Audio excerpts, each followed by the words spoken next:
Дорогие зрители и подписчики YouTube канала Керастра, игры и музыка, приветствую вас! Сегодня вместе с вами мы будем выполнять задание Легенд Часки, а именно Увядающие цветы и Падающие перья. Хочу вам всем пожелать приятного просмотра, хорошего настроения и, как обычно, в начале нашего нового видеоролика я хочу показать вам свои настроечки графики.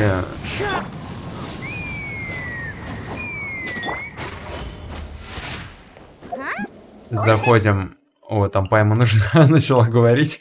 Пайман нас уже ждет. Заходим в настройки графики, смотрим. Здесь у нас разрешение 4К. Все выставлено на максимум. Давайте быстренько пробежимся. Картинка будет очень сочная, красивая, приятная, яркие краски. А также хочу напомнить, что все мои ролики весят очень много, под 100 гигабайт. Загружаю их тоже довольно-таки долго.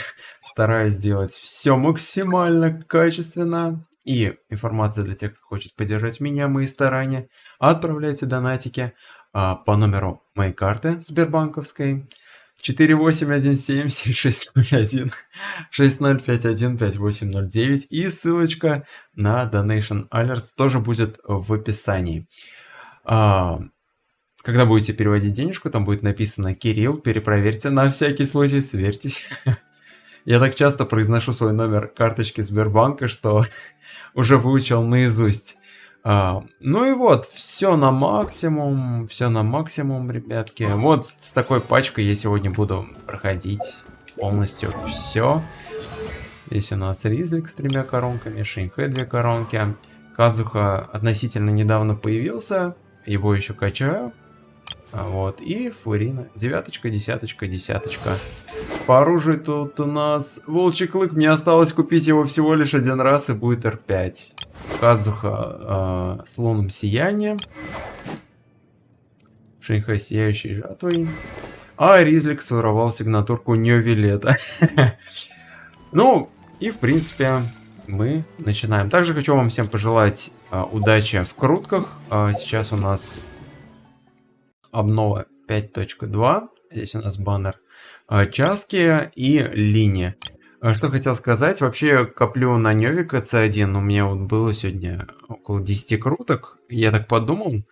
Попробую покрутить Часку. Если повезет, прилетит ранее Лего, то заберу. Если нет, то все, уже точно коплю на Нёвика. Вообще, если честно, я даже надеялся, что прилетит Сахароза. Мне потому что хочется уже C6 Сахарозу забрать, она у меня C5. Ну и новых персонажей тоже хотелось потестить, и 4 новая, так что тут много всего интересного, ребят. Удачи вам в крутках, и мы начинаем, погнали!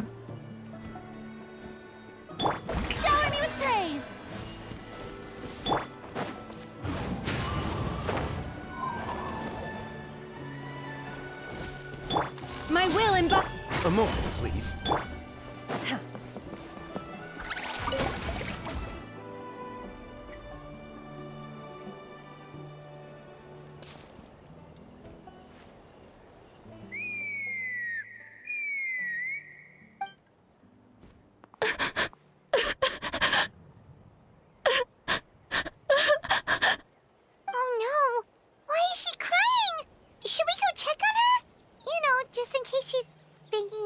Something stupid.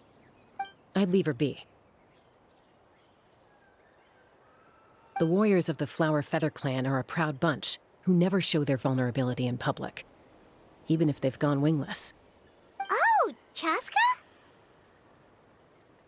Good to see you again, Traveler and Paimon. Before we carry on, let's get a little further away before Koyer notices us.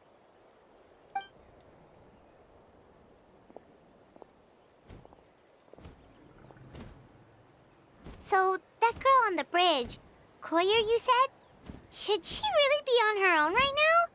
With the mental state she's in, it just seems risky. Don't worry.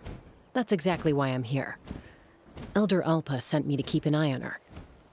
If she does attempt the unthinkable, I'll swoop in and catch her. I doubt it'll come to that, though. She's a fighter. A warrior, in fact. One who aimed for the sky. However despondent she might feel now, I'm confident she'll get through it. Well, in the Flower Feather Clan, there's an elite flying squad made up of Kukasaur riders. But it's an extremely selective squad. To become a rider, you need to undergo a trial where you not only demonstrate mastery of the relevant skills, but also win the approval of the Kukasaurs. Very few candidates make it through the process. Koyer has spent years training for her most recent attempt, but unfortunately she didn't pass. So it's not hard to see why she's so upset. Sometimes, after multiple failed attempts to pass the flying test and win the Kukasaur's approval, people get so disheartened that they give up on their dream to soar the skies. They resolve to quit trying for good. We call those people the wingless. Do they get expelled from the tribe? What? No, of course not. They're still prized warriors. We have a saying, just as the Kukasaur treasures every feather on its body, so the tribe treasures each one of its children. This hits even harder in the wake of the war. All of our young warriors carry the future of our tribe on their shoulders. Besides, every Kukasaur falls from its nest before it learns to fly. It's practically a rite of passage. Likewise for the wingless, we always hold out hope that one day, when they're ready, they'll rekindle their dreams and keep trying. Until then, all we can do is quietly watch over them from a distance. Just like I'm doing now. Ah, okay. Paimon hopes she'll get back on her feet soon. Well, from the sound of her whistling, her confidence has been seriously shaken. No Kukasaur is going to respond to a call that sounds like that.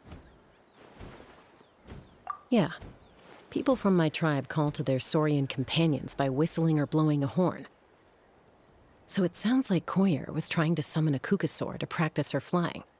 But the Kukasaurs are an even prouder bunch than our warriors. They would never respond to a lackluster whistle like that. First she failed the trial, and now she's struggling to even summon a Kukasaur.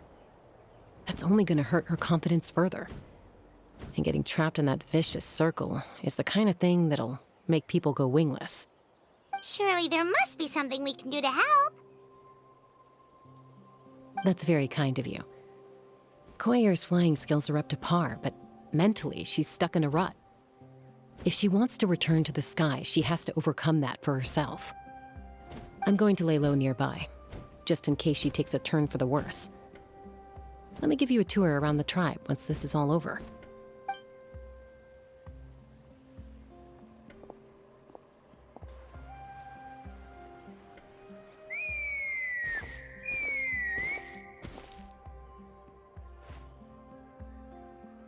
Koyer still isn't giving up. Even though Chaska said that she has to do this by herself, Paimon can't help feeling like maybe we can nudge her in the right direction. What if we could get a Kukasaur to fly up to her? That might give her the confidence boost she needs.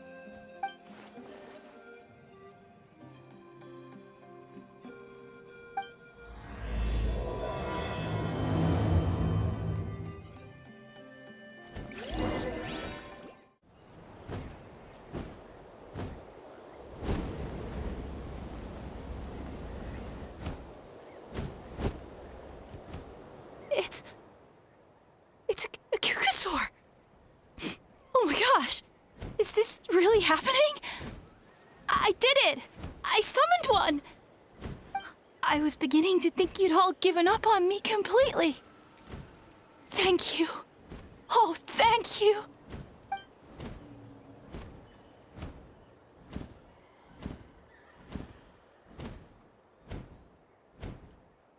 Excuse me?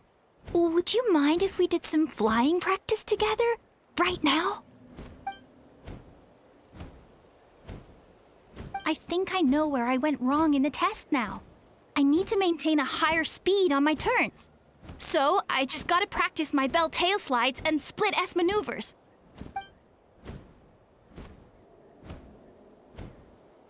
Also, I really want to try some stall turns and cobra maneuvers.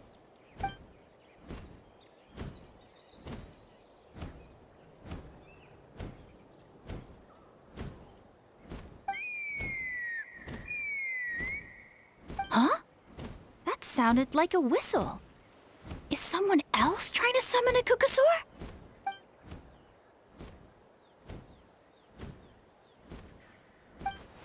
Hey! Wait! Wait!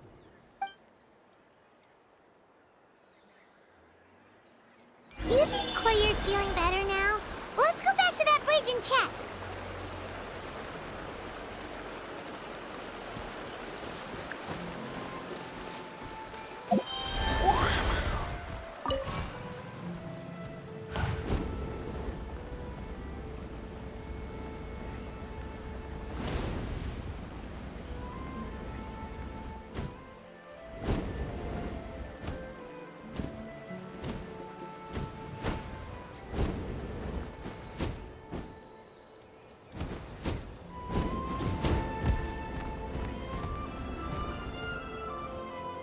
Chaska! I summoned a Kukasaur! They do still respond to me after all! Although, unfortunately, someone else summoned it away again before I had a chance to go for a flight. Oh, really? That is unfortunate. But if you can do it once, you can do it again. Keep at it, and you'll pass the trial eventually. You're right. You know, I almost thought about giving up, but I'm glad I didn't. Hey, Chaska, how's Koyer doing? Huh? Who are you? And how do you know my name? These are my, friends. The Traveler and Paimon. You came up in conversation the other day because I was telling them about up-and-coming warriors in our tribe. Oh, the Traveler, huh? So that's you. What do you mean up-and-coming?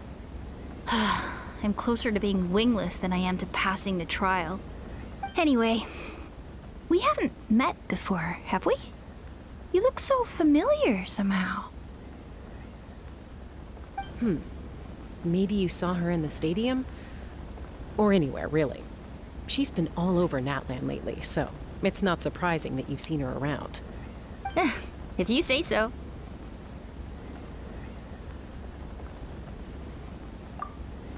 Koyer, Chaska.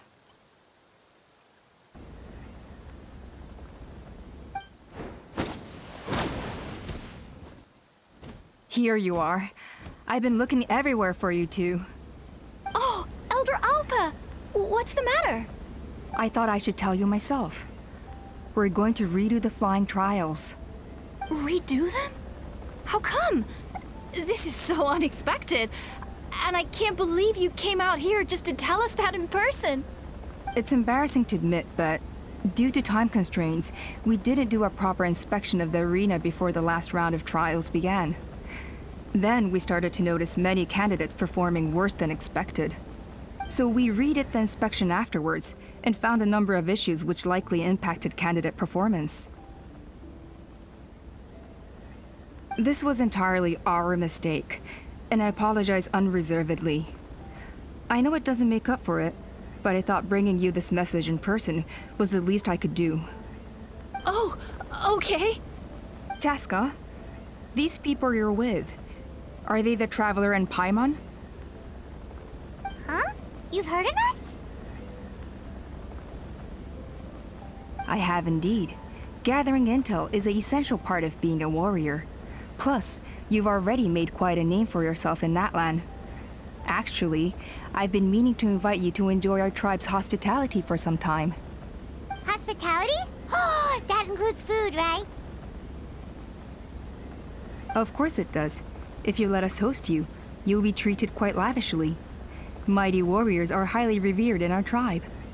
Besides, we still owe you for your help during the war. Without you, we would have suffered far worse at the hands of the Abyss. So I like the chance to show you our gratitude on behalf of the whole tribe. Mighty warriors, plural? So Paimon counts too? Paimon's starting to like you a lot. That should go without saying. Your flying skills are the envy of our tribe. The Flower Feather clan seems like a really nice bunch of people. We definitely need to take her up on this offer.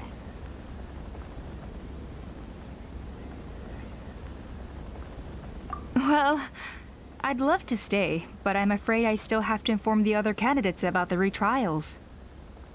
With our younger generation's future on the line, there's no time to lose. Wait, Elder Alpa! Let me help! The sooner everyone gets the news, the better. Very well. In that case, Chaska, could I leave you to entertain our guests? Sure thing. Okay. Let's meet by the obsidian totem pole later. Collier, let's get going. Okay.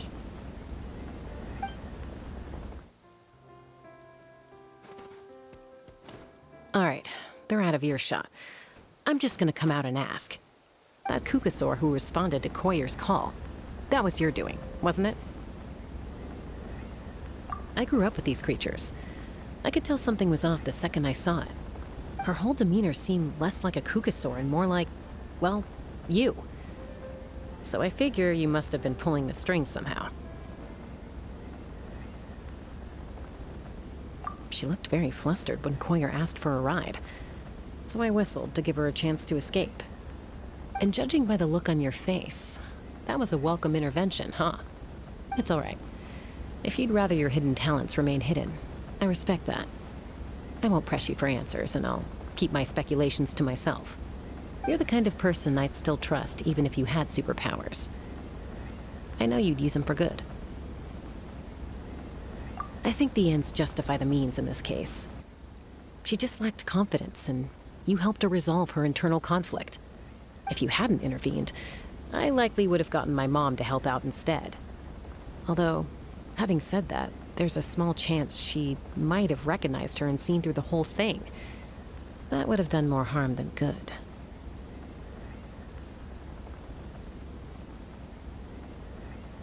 Yeah. Anyway, if you're free now, how about I give you that tour I promised?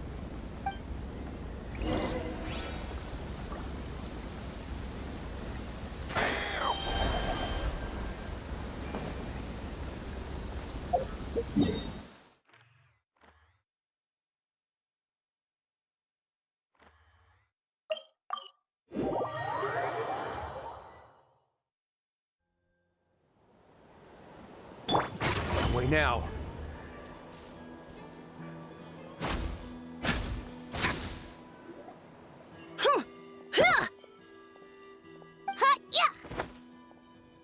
Ready?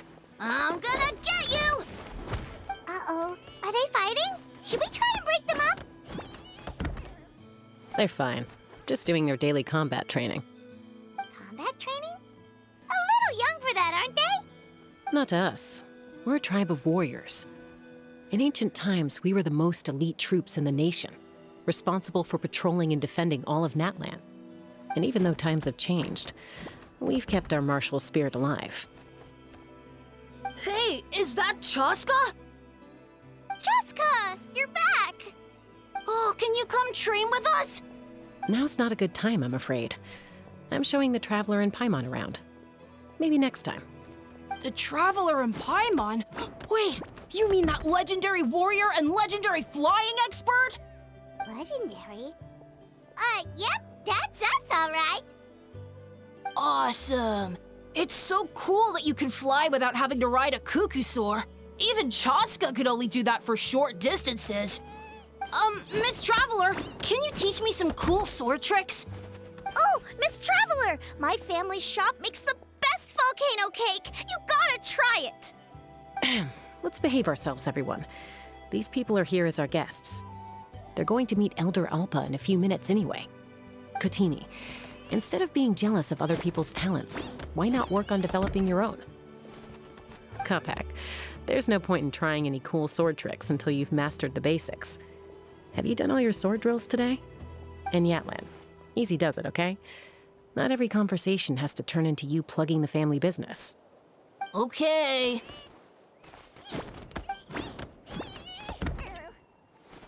Sorry about those kids. They just got overexcited when they heard your name. Hope it didn't bother you too much. This is a volcano cake that Yatlan forced into my hands. She said to think of it as an apology gift. Whoa, it smells amazing! Traveler, you want some?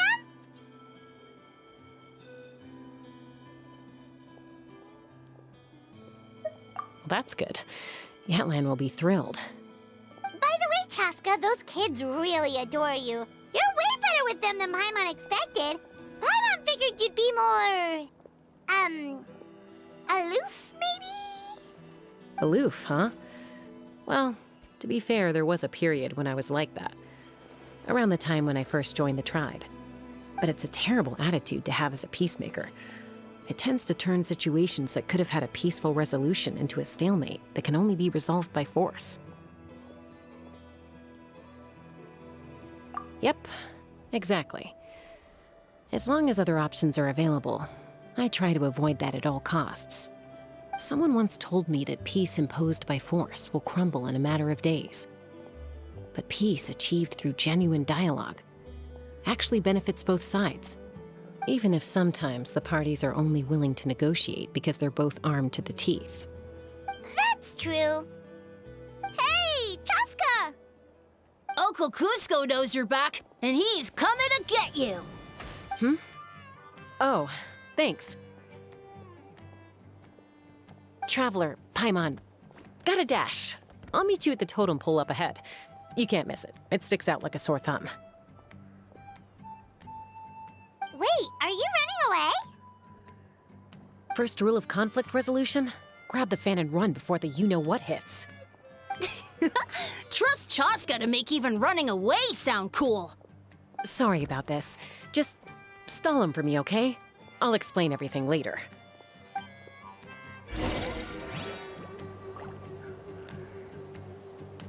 The wind knows me.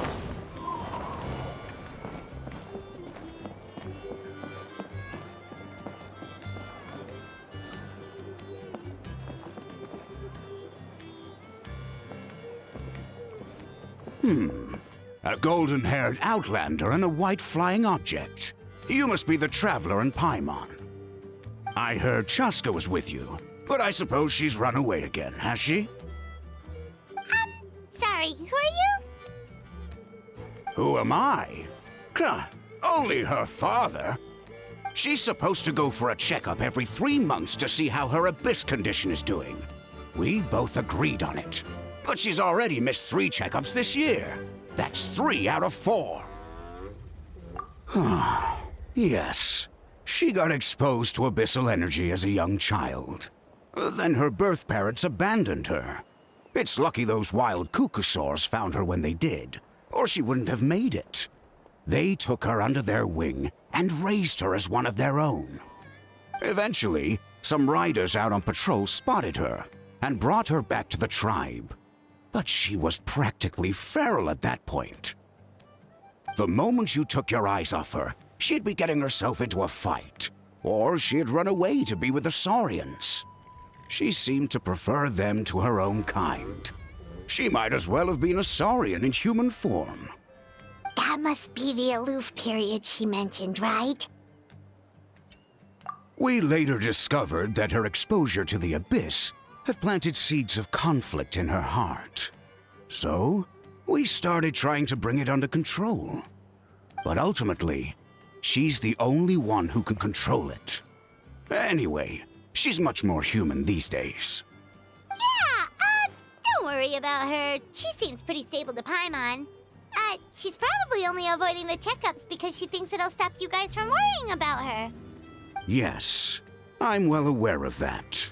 She knows she needs to be careful. If her condition ever took a turn for the worse, she wouldn't be brushing it aside like this. It's just, every checkup she's been to, they find new cuts and bruises. Nothing to do with the abyss, of course. Oh no, that's all fine. The problem with her is, she's her own worst enemy.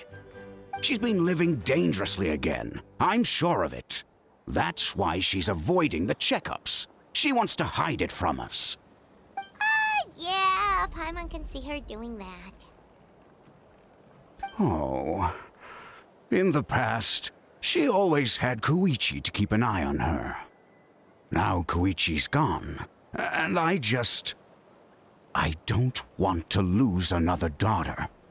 Chaska's been increasingly reckless since Koichi passed. It's like she's trying to make up for it somehow. Next time you see her, please tell her to be careful for me. Even if she doesn't want to hear it. If she doesn't want to do these checkups anymore, that's fine. I just want her to stop putting herself in harm's way.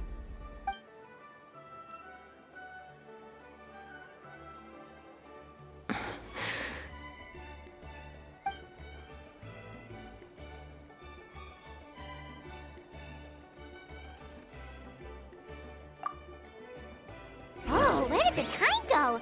We should meet back up with Chaska before it gets any later. To get to the totem pole, we need to head north, right?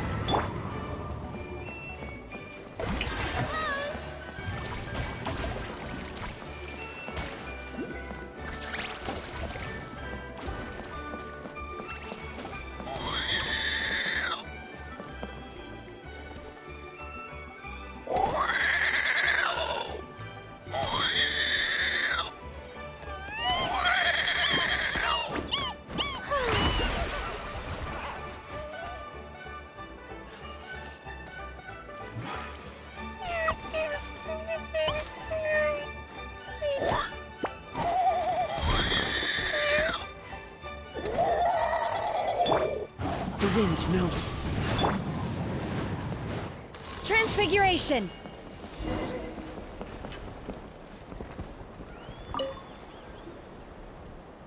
Hey, Chaska! Hey, Alba! It's all right. I bet my dad talked your heads off, huh? What did he say?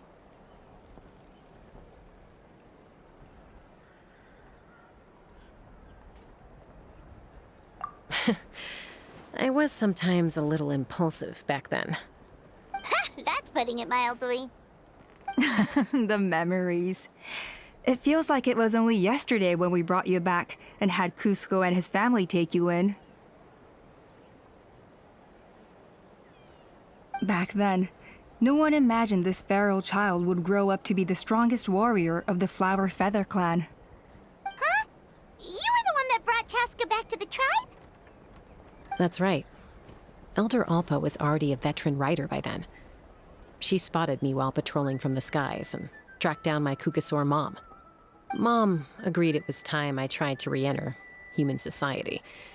But I didn't know the first thing about being civilized. I clashed with everyone who had to deal with me. And look at you now. Renowned throughout the land as a peacemaker. How time flies.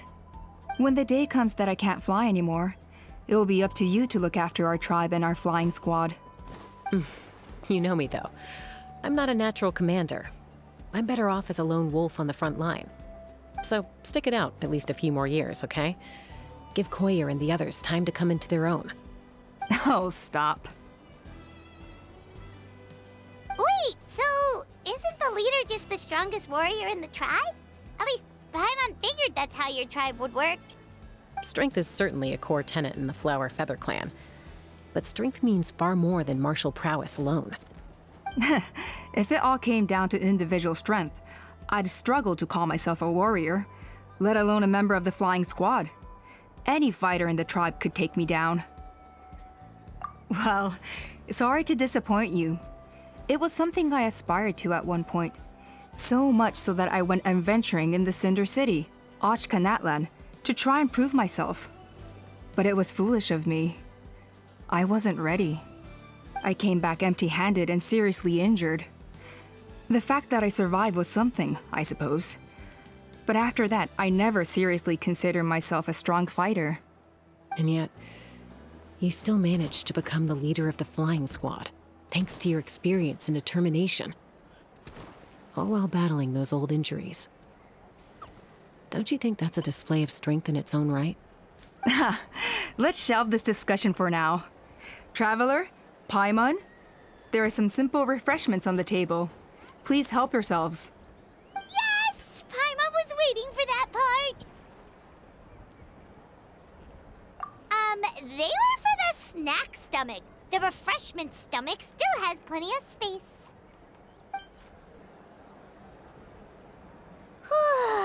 Paimon is so full.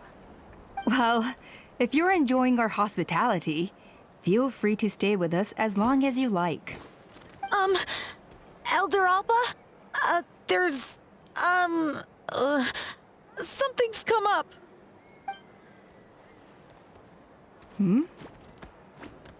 What happened? Is it serious? Shall I deal with it? It's... Some merchants showed up. Not from our tribe. They said they're here to discuss some potential collaboration with us. Why now? This is terrible timing. There are a few wingless that we haven't managed to reach yet, and we still haven't inspected the retrial arena. Let me handle the other errands while you meet with the merchants. You shouldn't be trying to do everything at your age. You should help too. Seems only fair after all that food we ate.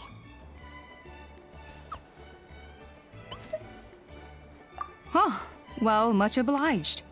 Chaska, the remaining wingless are all people you know. Let's see. Pishika now manages the floating target balloons. Waska's probably still addicted to Eyes on the Feathered Prize, and Junon spends her days up on the flying platform, staring at the Cinder City. I'll leave you to tell them the news.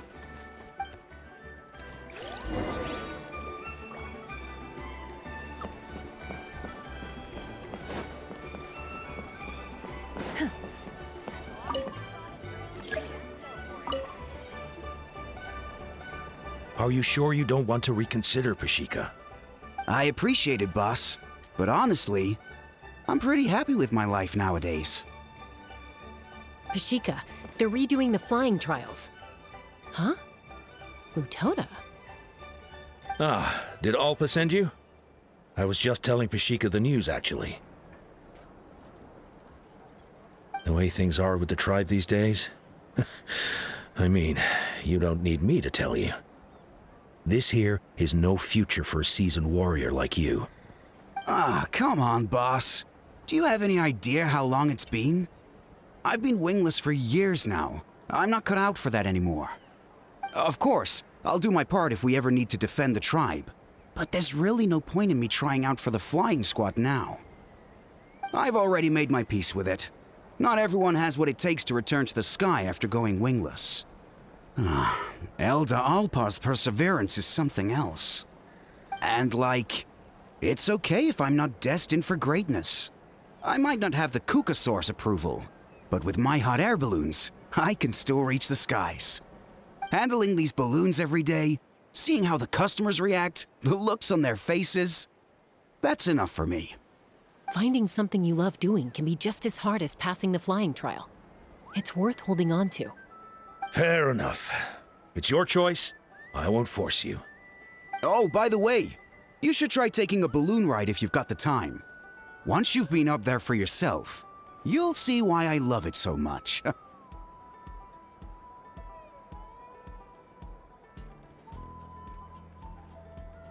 No problem. If you ever want to give it a try, you know where to find me.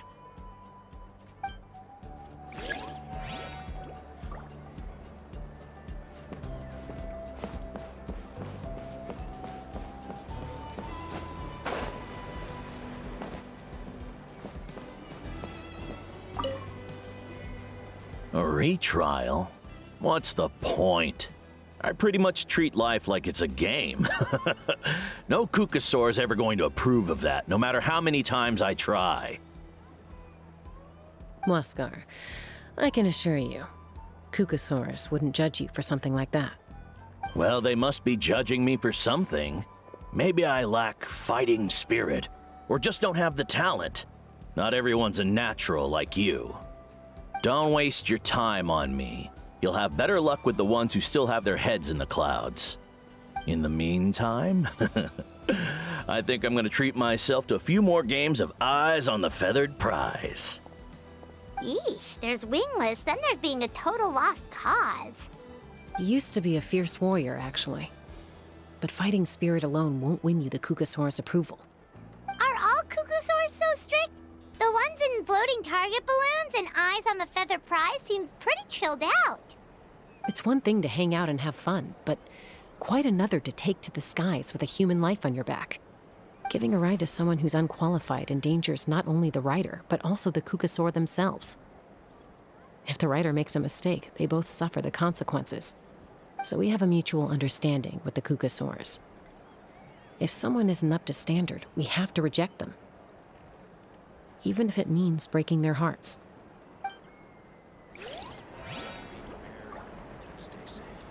A moment, please.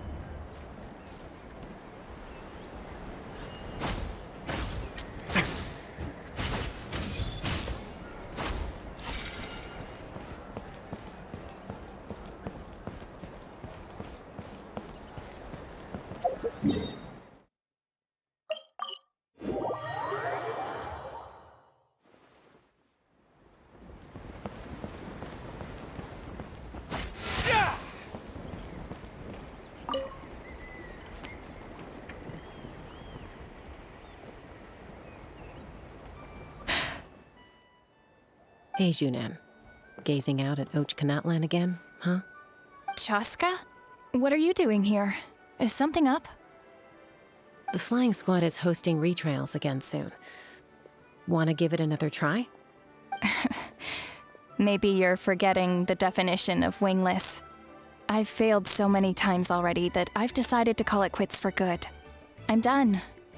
Elder Alpa always goes out of her way to come and tell me when a new trial is coming up, and it's nice of her to think of me. But nothing's gonna change. I'm not going to suddenly pass just because they're holding another trial. They're making some big changes to the arena this time, so the flying experience should be smoother than before.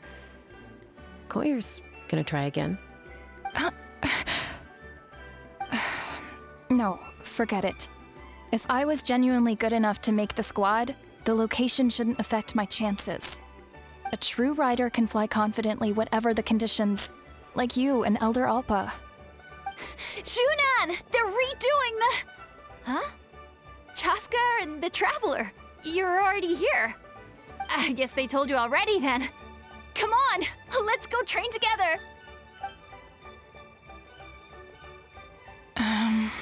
I'm gonna sit this one out. What? Why? But you've always looked up to Elder Alpa. She went wingless after her injury and spent years drifting, but even she came back and made it in the end. If she can do it, why can't you? I mean, I don't have that kind of perseverance. And besides, the last thing I want to do is fail in front of her yet again. Oh, come on. You know you don't need to worry about that. All right, well, how about we just treat this as you being my mentor? Then will you train with me? I mean... Enough umming and ahhing. Let's just get up in the air and figure it out as we go. Wait! Hold on, slow down. I can't keep up. Well, that's one way to do it. They've been best friends since they were kids. If anyone knows how to get Junan out of a rut, it's Koyer. You helped Koyer deal with her internal conflict, and now she's done the same for someone else. You know, people often talk about how one conflict leads to another and so on. But sometimes in life, things spiral in a good direction instead.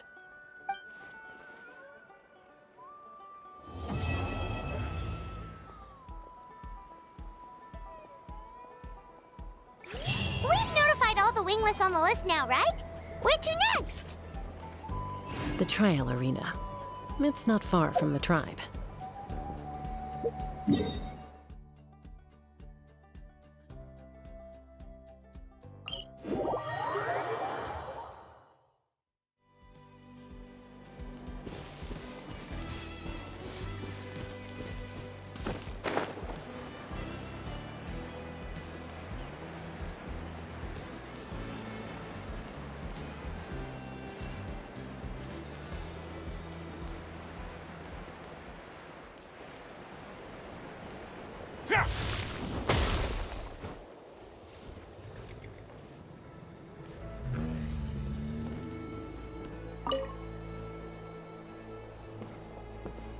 Oh, hey there, Chaska.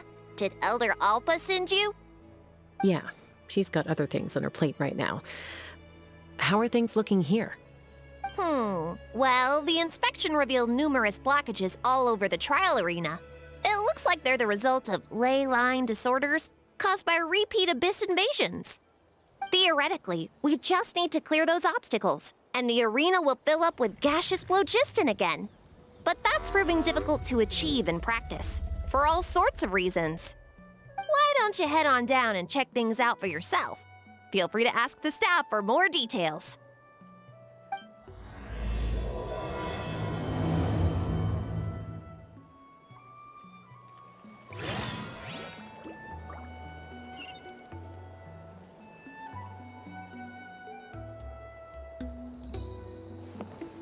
Let's fly.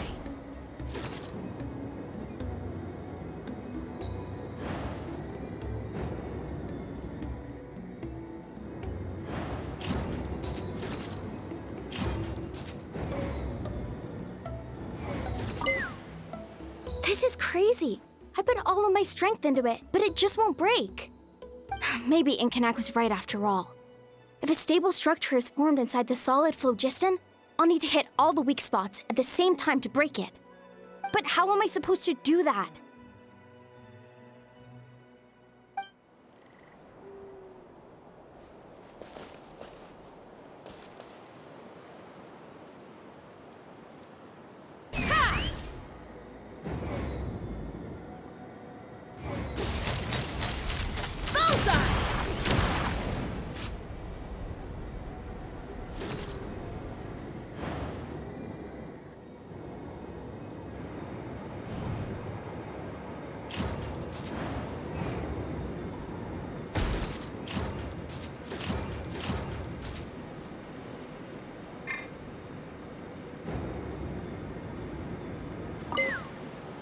How strange.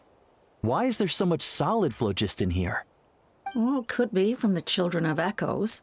Maybe it got swept up here due to the ley line disturbances? And I did see those strange markings on the cliff. I can't think of a way to resolve this. Short of going all the way to the Children of Echoes to borrow it to Petlisaur.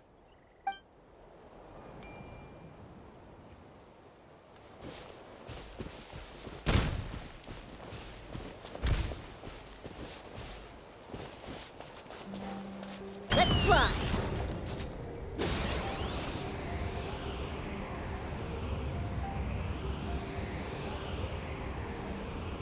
Bullseye!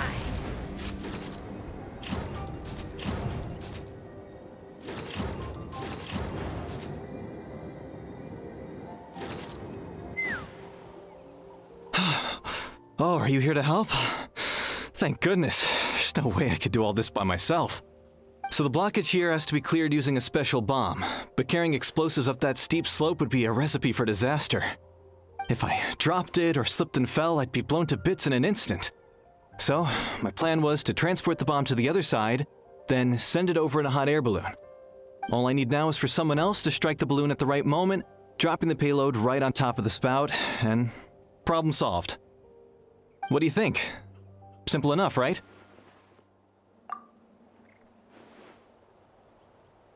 Huh? Oh, that one. No, I've got no idea who that belongs to. Or how they got it up so high. I just wish I could fly up there and check out what kind of tech they're using. Ah, well. Getting the trial arena back in order is more important. I'll head over and set up now. Let me know when you're ready.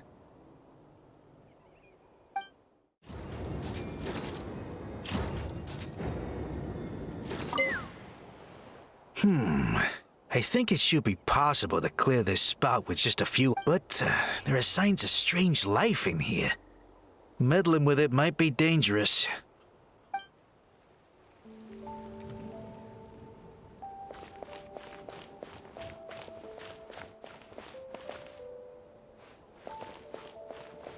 Let's fly.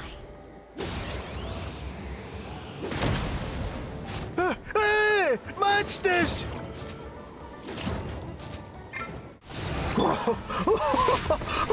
I thought I was done for. Oh, this spout should be good now. Thank you very much. All right! Get ready!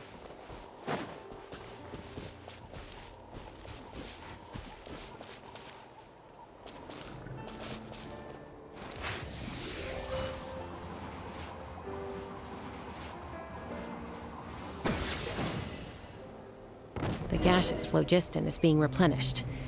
Looks like all the spouts have been unblocked. Let's head back up.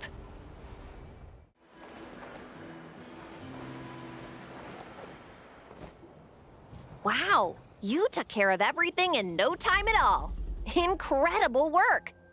Now we just have to wait until the gaseous phlogiston is fully replenished. Then we can kick off the retrials. Actually, Inkanak, I'd like to do a test flight first, just to make sure we're not missing anything. Could you arrange that for me? Huh? But you only just finished getting the arena ready. There could still be other hazards we're unaware of. All the more reason to have me test it out. Think of it as another inspection. I guess you're right. With your flying skills, you won't be in any serious danger, even if there are hazards we overlooked. The conditions in this area seem a little unstable, but a test flight is the only way to catch any lingering issues. All right, I'll get things set up for you. Just let me know when you're ready.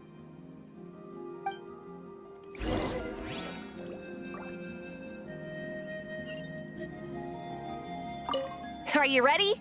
This should be a piece of cake for Chaska, but still. All right, then spread your wings and...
That was amazing. Paimon couldn't take her eyes off you. No, nothing major. Give it a few days, and we should be able to conduct the trials. Help! Help me! You're from the Flower Feather clan, right? Please, come quick, you've got to help us! Catch your breath first. What's the situation? We got attacked by a Kukasaur. My friends are still stranded in the middle of the road with the goods we were transporting. Please, I'm begging you, save them! Huh? Are Kukusaurs really that aggressive? Do they usually attack groups of people unprovoked? Not in my experience, but there are exceptions to every rule. Let's go check it out.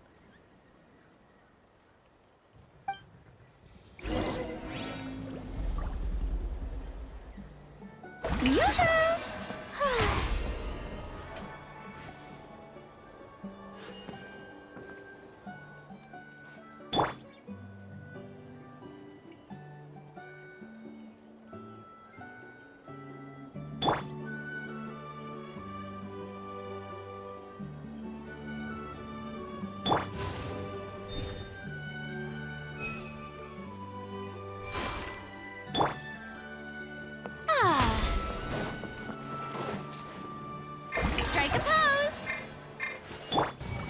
The wind knows me. Ouch! I've never seen such an aggressive Kukusaur.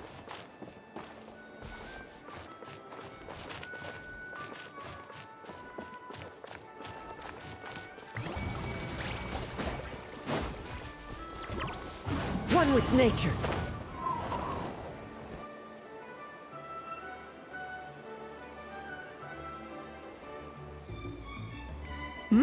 Chaska? Traveler? This is a surprise. Elder Alpa? Huh. So, where's this aggressive Kukusaur we've heard about? Already flew away. Looks like it backed off once it realized that reinforcements were coming. So why do you think it attacked these people in the first place? Was it after the food? No. These merchants are even transporting food. Ah! Thank goodness! The phlogiston wings are intact! Phlogiston wings? Thank you so much for coming to our rescue. These phlogiston wings are our most prized goods. If anything happened to them, it would ruin us. Wait a minute. Are you the merchants that were looking to collaborate with us? Wormy told me about you. Yeah, that's us. So I take it you're Elder Alpa? I am. You must be exhausted from your journey, not to mention shaking up from the attack. Let me bring you back to our tribe to rest. We can talk business after you've recovered. But Elder Alpa, what about the Kukusaur attack? Well, our guests here weren't seriously injured, and their goods are intact. Perhaps that Kukusaur was just having a bad day. There are so many of them around here. You'd expect something like this every once in a while. I don't think we need to pursue it any further. More importantly, how are the preparations for the flying trials going? Is everything in order over at the arena? Huh? Did you say flying trials? What a coincidence! Sounds like a perfect use case for our phlogiston wings. You'll be pleasantly surprised by what they can do. Oh, really? Now I'm intrigued. Well then, let's forget all about this Kukusaur attack for now. We have some serious business to discuss.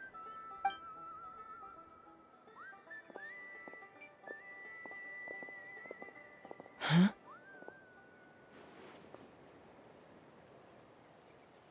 So that's it? That all went smoother than expected. Well, guess we'd better get going. Huh? Chaska? A blood-stained feather.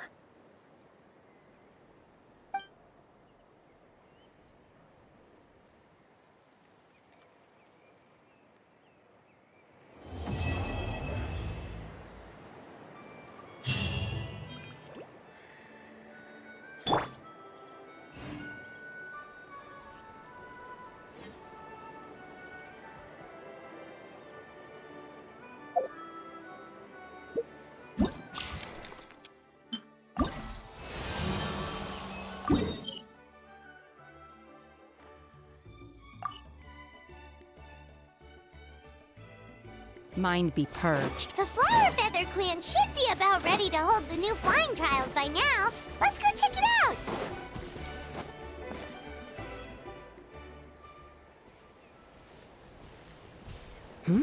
Ah, Traveler and Paimon. You came. Yep, and it looks like we made it just in time! Although, can't say the same for the Kukusaurs. Bit of a low turnout, huh? Yeah, you'll see why soon enough. All right, get ready. 3, 2, 1, fly! Whoa! We're really flying! I feel light as a feather. I'm flying without a Kukusaur. These phlogiston wings are awesome! What's going on? Paimon can barely believe her eyes. How did they fly all on their own?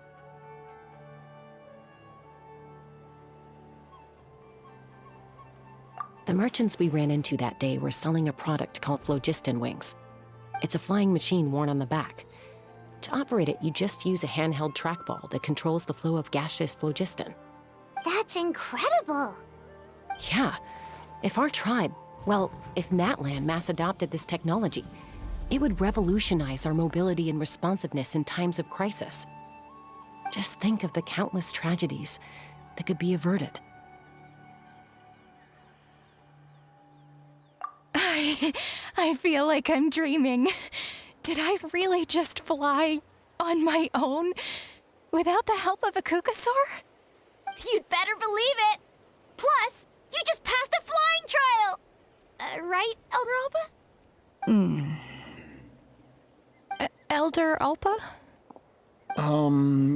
Should this really count as a pass if we did the trial using phlogiston wings? Why not? The scoring rubric is about flying performance. It doesn't specifically say you have to ride a Kukasaur, does it? Yeah, maybe, but I mean, even Chaska had to ride a Kukasaur in a trial, right? And the whole point of the trial is to test both your flying technique and your ability to work with a Saurian companion. Well, if we can fly by ourselves, maybe we don't need to test the ladder anymore. Chaska, Traveler, what are your thoughts on this new invention?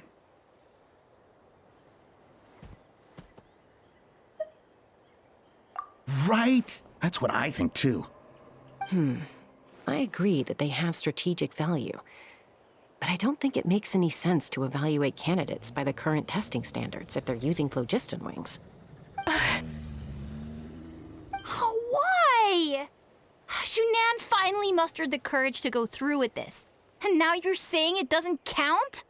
We don't have any experience using these wings in battle, nor is it immediately obvious how to incorporate them into the existing systems in our tribe. Taking a longer-term perspective, I think we need to start by getting thoroughly acquainted with how these things work. Then we can develop a new trial format with new assessment criteria, tailored to candidates using the phlogiston wings. You all raise valid points. But Chaska, while your proposal sounds perfectly reasonable, it would probably take years to put it into practice. We lost so many people in that war. These phlogiston wings could be exactly what we need to strengthen our forces and boost morale in this trying time. And as for real-world battle experience, there will be plenty of opportunities to gain that. I have high hopes for you, Junon. Huh? Hey, stop staring into space! Say thank you! Oh, thank you. Thank you, Elder Alpa. You have nothing to thank me for. Remember, the way you got your wings back was by relying on yourself. Oh, Elder Alpa! Bad news! Kukasaurs are attacking the merchants again! Again? Okay, everyone, stay put while I... Huh? Chaska?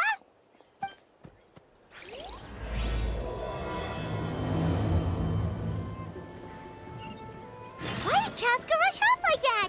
And then Elder Alpa and the others too? Anyway, let's go see what this is all about.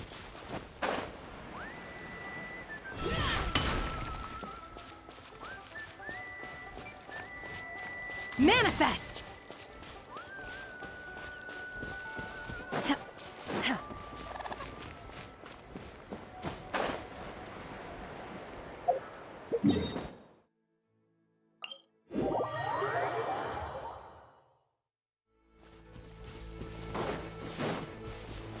Obey!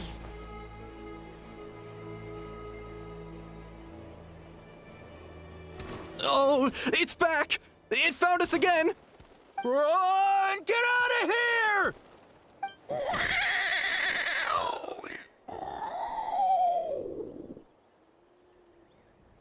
Curses! She's really riled up this time. Hey! Stop running! We'll never outrun a creature with wings! Get back here and let's fight!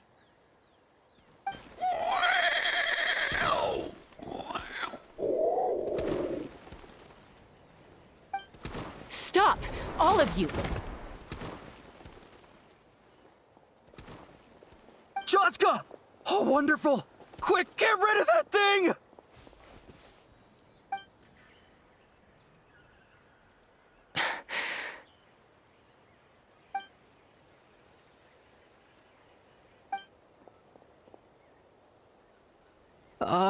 What's going on? Why isn't she doing anything? So it really is you, sister. Wait, sister? That Kukusaur is Chaska's sister?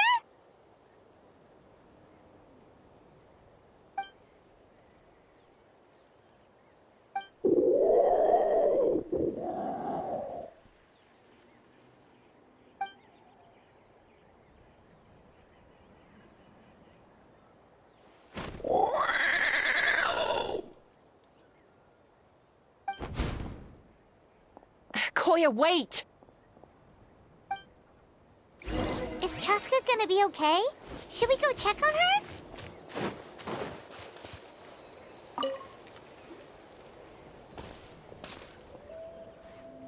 Chaska, are you okay? I'm fine. Sorry for making you worry. No point. She's an expert at hiding her tracks. Once she's shaken you off, you'll never catch up to her. At least, I always used to lose to her at hide-and-seek when we were kids. Well, yeah. You know I was raised by Kukusaurs. Anyway, she and I grew up in the nest together. Her name's Koya, and she's my big sister. We played together all the time, chasing each other through treetops or mountaintops. It felt like it would go on that way forever. Until the day I was sent back to live with the humans. Not all Kukusaurs are friendly towards people. Koya, for instance, she's fine with me because we grew up around each other, but she's not fond of other humans. When Mom decided to send me away, Koya strongly protested, and after I left, she became more and more reluctant to interact with humans. Maybe she thinks that humans stole you away from her. It's a possibility, but in any case, we still stayed best friends at first. I had a hard time adjusting to life in the tribe. So whenever something went wrong, I'd run off into the wild and vent to Koya. Ah, so that's what Uncle Cusco was talking about. He said you seemed to prefer hanging out with Saurians to your own kind back then. Yeah, I did. But then, gradually, everything changed.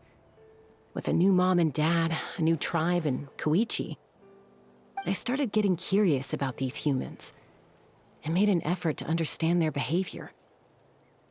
The more time I spent with them, the less I spent with Koya. And then, one day, it was Koya's turn to leave the nest. She sought me out and asked if I was willing to leave the tribe and go live in the wilderness with her.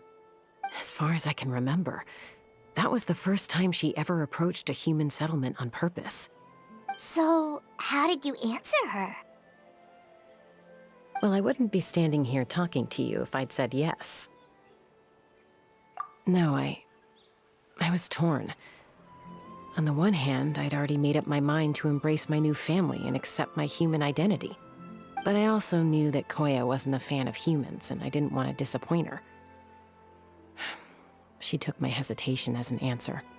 She saw it as a personal betrayal, threw a huge fit, and then flew off.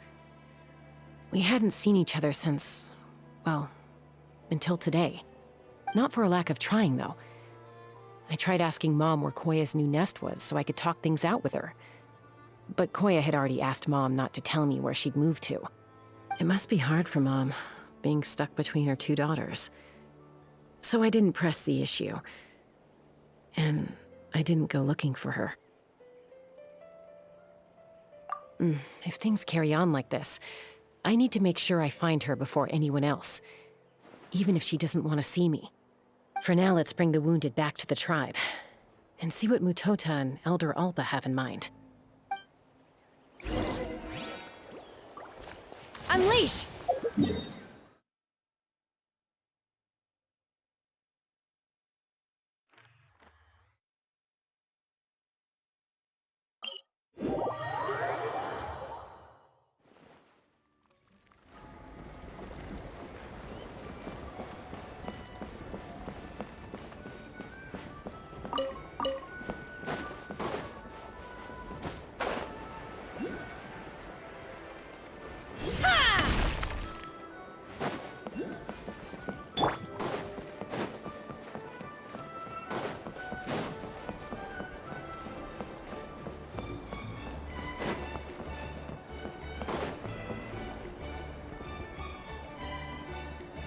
So, I hear there's been another Kukasaur attack.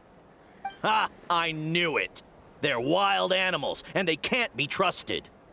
Hey, show a little respect. The Kukasaurs are our partners. Maybe in the flying squad, but they don't give a hoot about the rest of us. Well, now that we have the phlogiston wings, do we even need the Kukasaurs anymore? Are you kidding? How are we supposed to protect our tribe without them? I didn't mean it like that. Huh? Protect our tribe? Or are you just scared that your precious flying squad will lose its prestigious position? You take that back! Things are changing so quickly. Chaska, there's a conflict emerging there. Aren't you going to nip it in the bud? The whole tribe's talking about this now. Breaking up a single fight won't solve anything. The real source of conflict here is the phlogiston wings, and what happened with Koya. On any other day, people would just brush this attack aside. After all, clashes between wild Kukasaurs and humans are no more common than those between people. But now that the phlogiston wings have entered the equation, it's sparked a debate over whether our tribe needs the Kukasaurs at all. I worry that we risk repeating the mistakes of the Cinder City. Back then, Lord Ochkon's hatred of the Saurians nearly destroyed the peace forged by the Pyro Archon. Chaska, to prevent things from deteriorating further, I'd like to task you with restoring peace to the tribe. I will. Traveler, you've already done so much for Natlan, and the Flower Feather clan has no right to ask more of you. But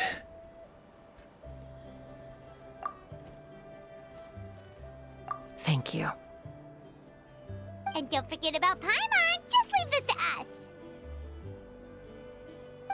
This whole situation has unfolded so quickly that it's put us on a back foot. To tell the truth, it makes me a little suspicious. You think someone might have orchestrated all this? It's possible. Leave it with me. I'll look into it. Also, Chaska, could you try to keep a low profile while you're out there digging around? We don't want to give our hand away. I'll do my best. Okay, so where should we start? This all began with Koya's attacks.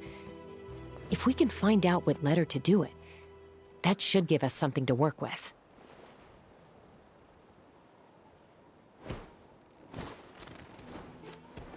Unlikely. Given how she reacted when I showed up, I don't think she's forgiven me. If you want to resolve a conflict through dialogue, sometimes you need a third-party facilitator. Let's go see my mom.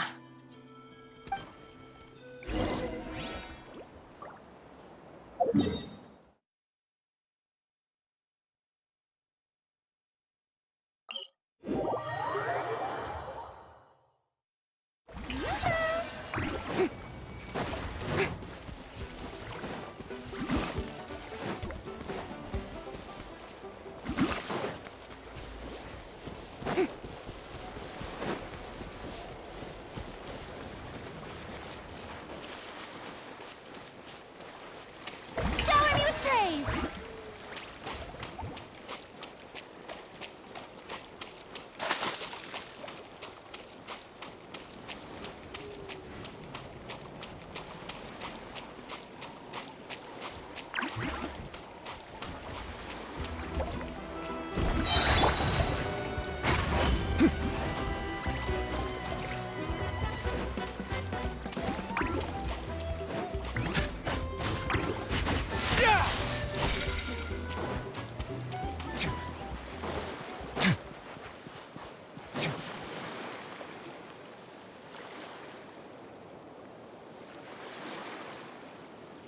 Wow, so this is where you used to live as a child? Mm-hmm. When I was little, we used to do this thing where I'd jump from the top of this tree, and Koya would fly over from the platform and catch me in midair. Or sometimes we'd both fly from the treetop together, and then after some aerial maneuvering, she'd throw me up onto that platform. After we got a bit older, we went to the nearby shores looking for even greater heights. Stop! You're gonna give Paimon a heart attack! Oh, really? I just thought it made a fun story. Then I'll share more with you when there's time. Anyway, back to the matter at hand.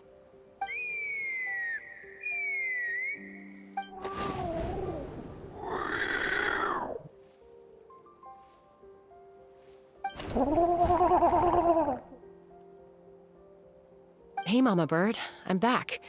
My last visit was only a week ago, wasn't it? See? I visit you more than I visit Papa Cusco. I brought a couple of friends with me. These are the Traveler and Paimon. Traveler, Paimon, this is my mom. Her name is Chimpu. In the human tongue, anyway.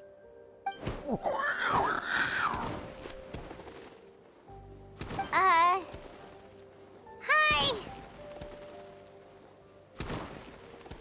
No, not really. I don't speak it as such, but I can sort of get the gist. Although only with Mom and Koya, since I spent my formative years with them. Even then, it's basically a best guess based on their sounds, body language, and expressions.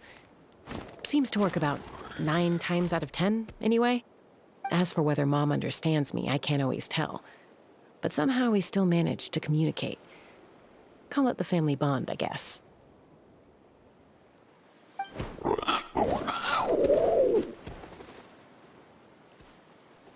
Don't worry. I'm doing well, but I think Koya might be in some trouble.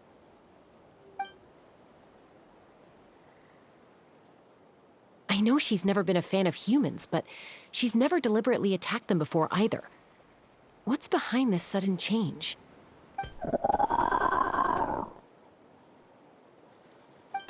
Auntie Chimpu know anything? Doesn't look like it. Koya hasn't visited her in a long time. Then, could you please tell me where she's living nowadays? I really need to talk to her. If this animosity between her and the tribe continues, then the next time there's an incident, I don't know if I'll make it there in time.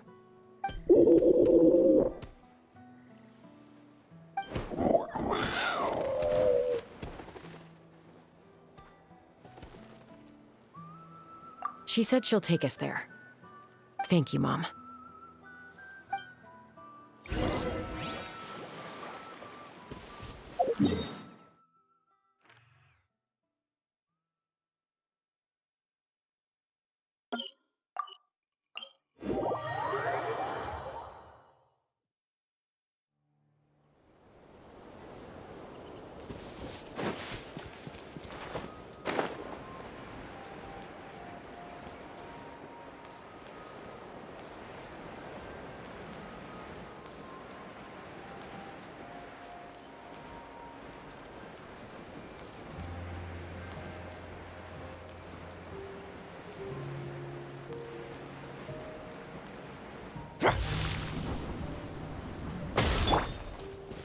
Transfiguration!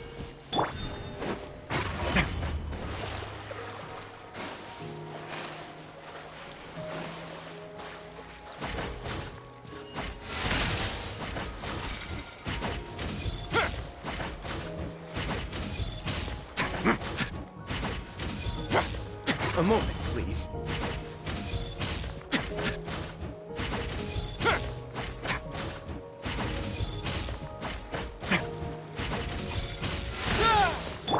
Take your true form!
The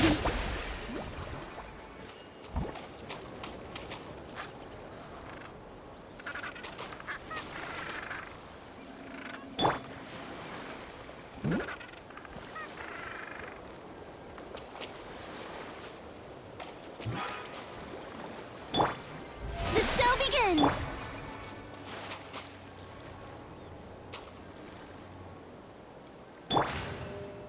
Let's begin.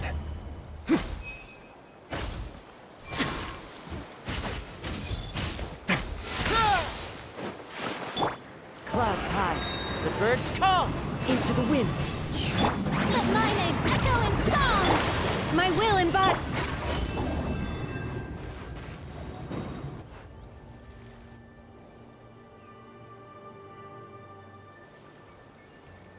This is a really remote location. Guess she was trying to get as far away from humans as possible. We stay here? Okay. Got it. Traveler. Paimon. Mom says we should stay out of sight for now. She'll talk to Koya first. Koya is very hostile toward humans right now. So if we show up unannounced, it might just make things worse.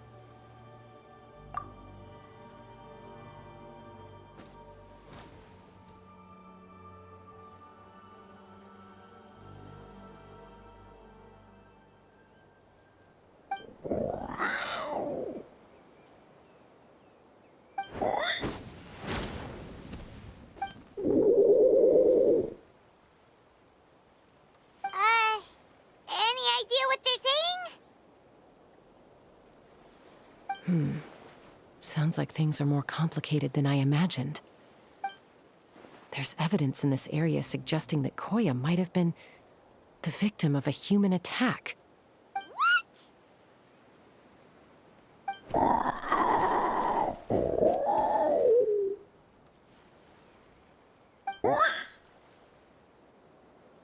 No! It's Chime, Koya's child. The attackers kidnapped her. They came over the sea, under the cover of night, and they took Chime. What the heck? Who would do such a thing? I searched day and night, and finally found them.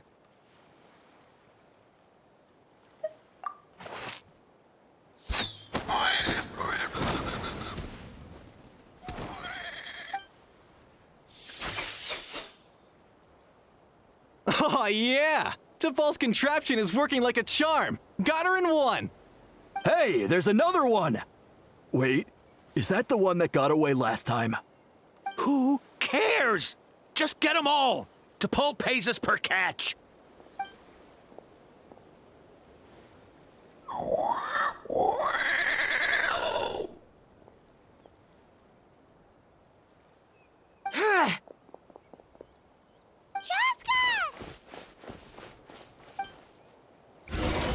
Chaska? How do you get here? Quick, stop her! Don't you even think about running away!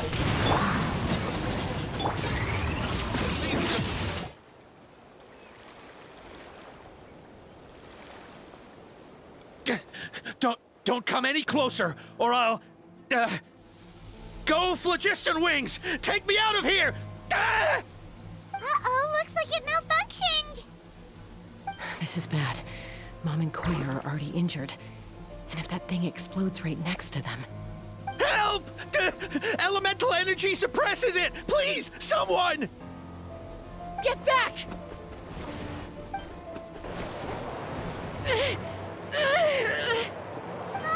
It's still going, and it's getting worse!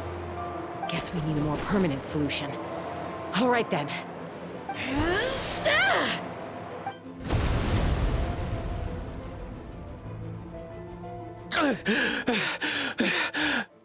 That was too close. I thought I was gonna die.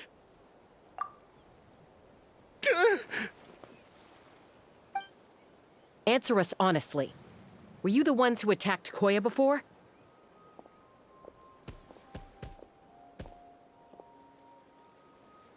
I am... No, it was...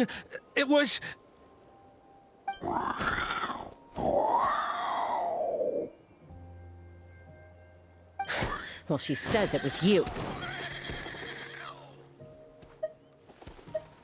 Just tell me, who sent you here? It was to Paul. He told us to catch all the wild Kukasaurs we can find. And he also said that this Kukasaur has become a thorn in his side, so it needs dealing with urgently. To Paul? Huh. Sounds familiar. But where from? Well, he tends to send his orders in writing. He pretty much never communicates with us in person. When he does, he wears a mask to hide his face. And whenever we trade Kukasaurs for phlogiston wings, we deal with his henchmen. So you didn't even make those wings? All we did was slap some labels on them and transport them over here, to make them look like they're imported. To make it harder to trace their origins.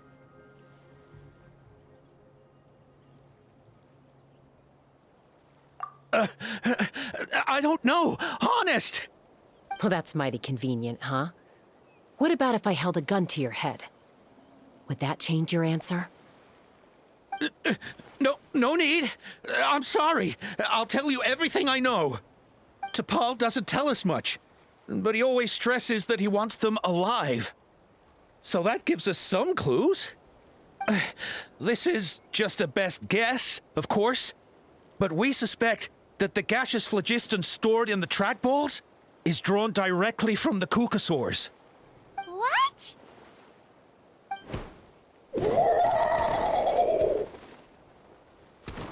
Easy now.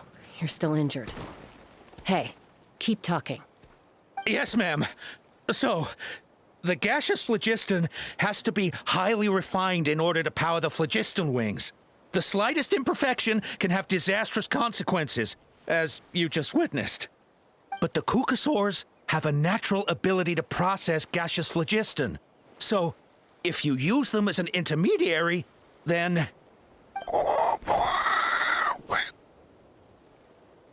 That's enough. So the Kukasaurs you took, where are they now? T'Pol should have them. But no one knows where he's based, apart from him and his henchmen. We've tried looking for it ourselves, even followed them a few times. But we always end up losing track of them. Random thought. Maybe they're hiding up in the sky? T'Pol. T'Pol. I'm sure I've heard that name. Maybe it was... Chaska, Traveler!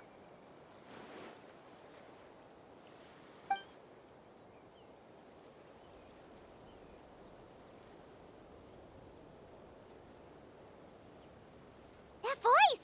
It's Oppa!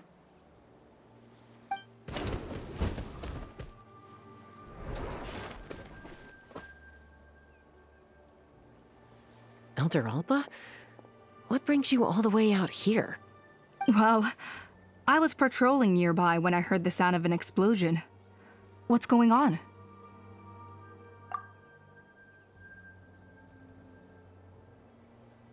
I don't believe it. Elder Alba, does the name T'Pol ring a bell to you? I feel like I've seen it written down before. Maybe in a list of candidates for the flying trials? Huh? So he's a member of your tribe then? No. If he was a member of the Flower Feather Clan, I'd definitely know him.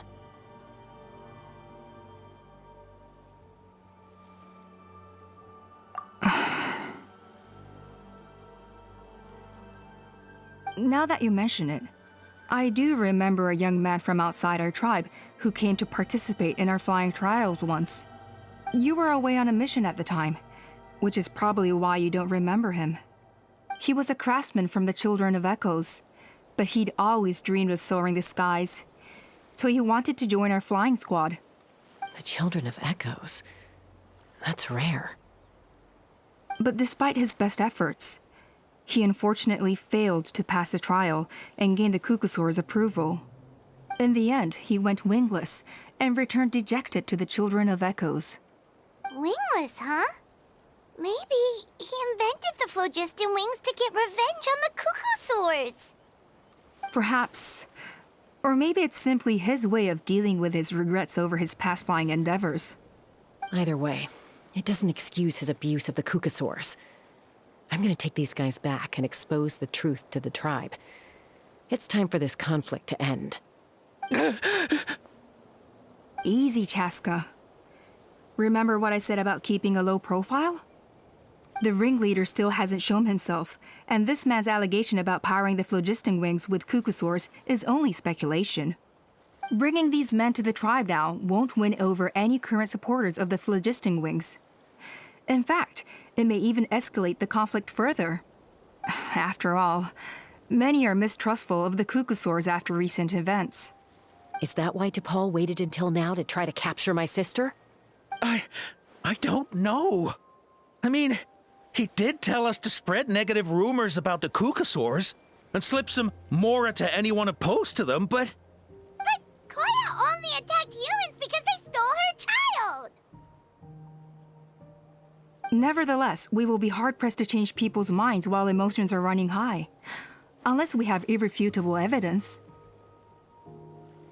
Bravo! My thoughts exactly. In the meantime, leave these men with me. I'll escort them back to the tribe. I'll take the other members of their crew into custody too.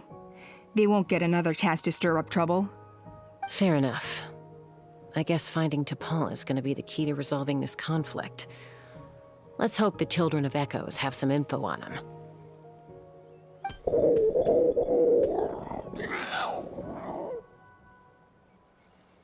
Sorry, whatever it is, it'll have to wait till this is all blown over. I have to fix this situation before it spirals out of control.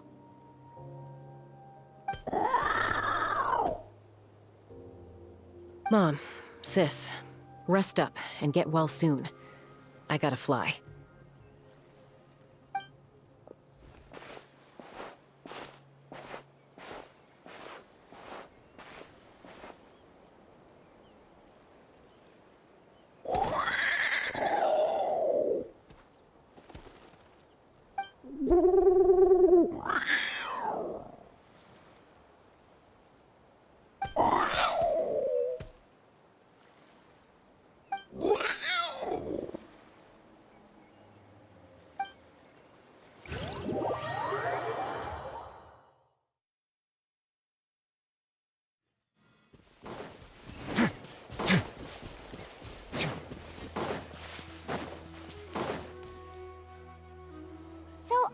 Says that T'Pol's from the Children of Echoes. But how do we track him down? Just ask around until we find him? Let's start by talking to someone we know. It'll be faster that way. At this time and place, I'll bet the easiest person to find is... Wakey, wakey, Shilonen! Oh, it's you. Okay, give me a second. I'll come down.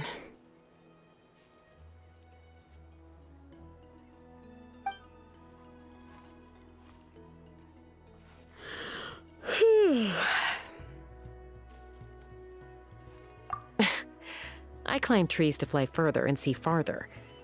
I don't usually stop for a nap. Well, we're not all like you. Always full of energy, even after flying around all day. Yeah. So, you've come all this way and interrupted my precious nap time. Might I inquire as to, why? I'm sorry, Shilonen, but it couldn't wait. Does the name T'Pol mean anything to you? He's a craftsman, apparently. Huh. T'Pol. Yeah, that rings a bell. I think that's Puma's child. Nope, I'm afraid you're a few years too late. Why are you looking for him?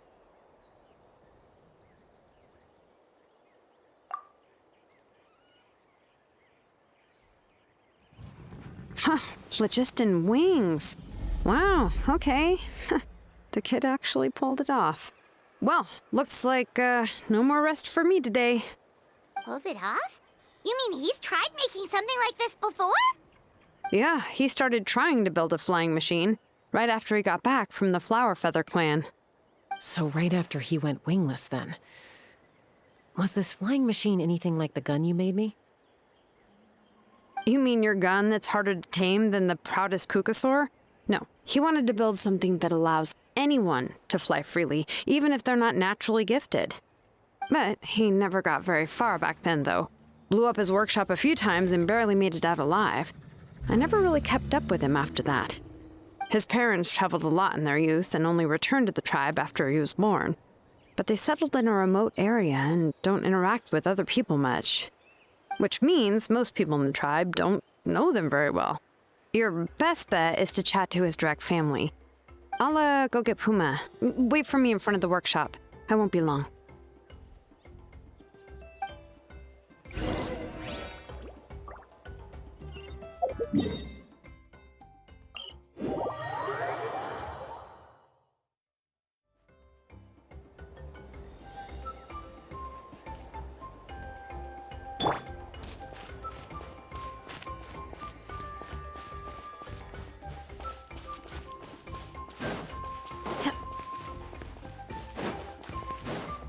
Obey!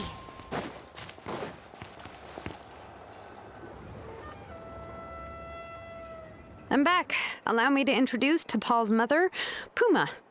Hello, Oh, save the pleasantries. I don't want to spend any longer talking about that boy than I have to. Huh? I disowned him long ago. He is no child of mine. All he cared about was his pipe dream of reaching the sky. Oh, we tried to talk sense into him, but he was obsessed. And then when he left us, he spouted some nonsense about building a workshop in the sky to avoid the constant criticism of us ground dwellers. He left his notebook behind. Whatever questions you have, you can look for them in there. I am done talking about him. He's no son of mine. He never called me Mom anyhow.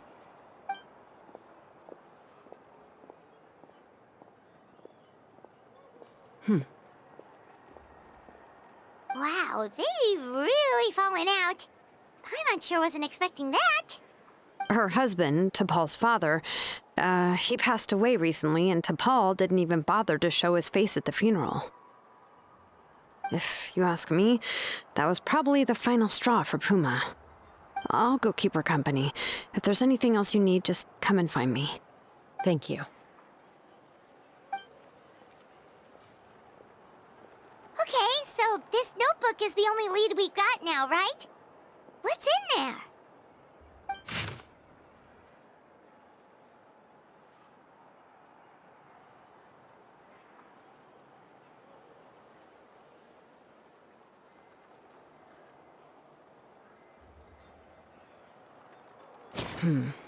Some early designs for the phlogiston wings, and some theorizing about an airborne workshop. Ochkanatlan, the Cinder City. Looks like that's where he got his technological inspiration from. So, was he serious about the workshop in the sky? But that's such a big project for one person. Do we think he actually pulled it off? Oh, yes. The one from the trial arena that was super high up! That balloon has been there for a while, and everyone's been wondering how it got up there, but what if that's the wrong question? What if it started off even higher up, above the clouds and out of view? Part of T'Pol's workshop? Seems likely. If T'Pol's base had been hiding above the clouds this whole time, that would definitely explain why Isidore couldn't find it. I totally called it! But how do we get up there? Chaska, can you even fly that high? By myself? Possibly. But with a passenger, no chance. I doubt even phlogiston wings could take you up that high. At least, not without that relic T'Pol mentioned in his notebook. Yeah, and he's probably holding on to it. We'll have to find another way. Nope. That's way beyond Paimon's altitude. Also, would you really expect Paimon to go up there and take on T'Pol all by herself? Let's not worry. Just because we can't think of a solution doesn't mean no one else can. I'm not the only flying expert in my tribe, you know. Oh, good point. We should go ask Elder Alpa! And Mutoda. He was quite the flying ace back in the day, too. Let's head back and see what they suggest.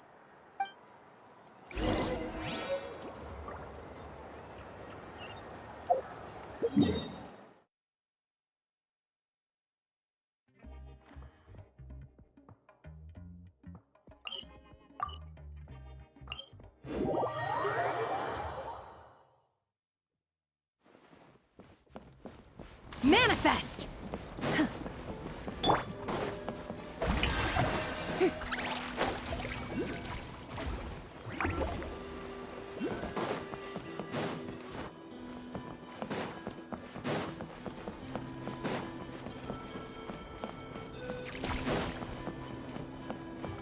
Have you got Cucusaurs are our partners. Chaska, you're finally back. Things are getting really tense in the tribe. Have you made any headway with your investigation? Some people even think we arrested the merchants just to support the flying squad and crack down on the phlogiston wings.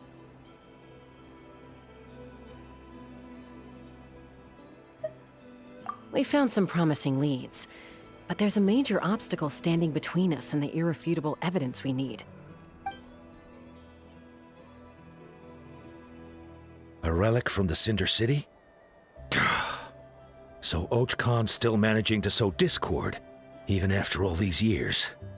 An airborne workshop and a hot air balloon above the trial arena.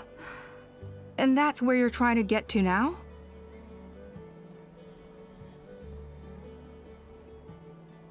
Neither phlogiston wings nor a Cucusaur can take you that high up. Do you really think that's where T'Pol is hiding? You know what? There might just be a way. Really?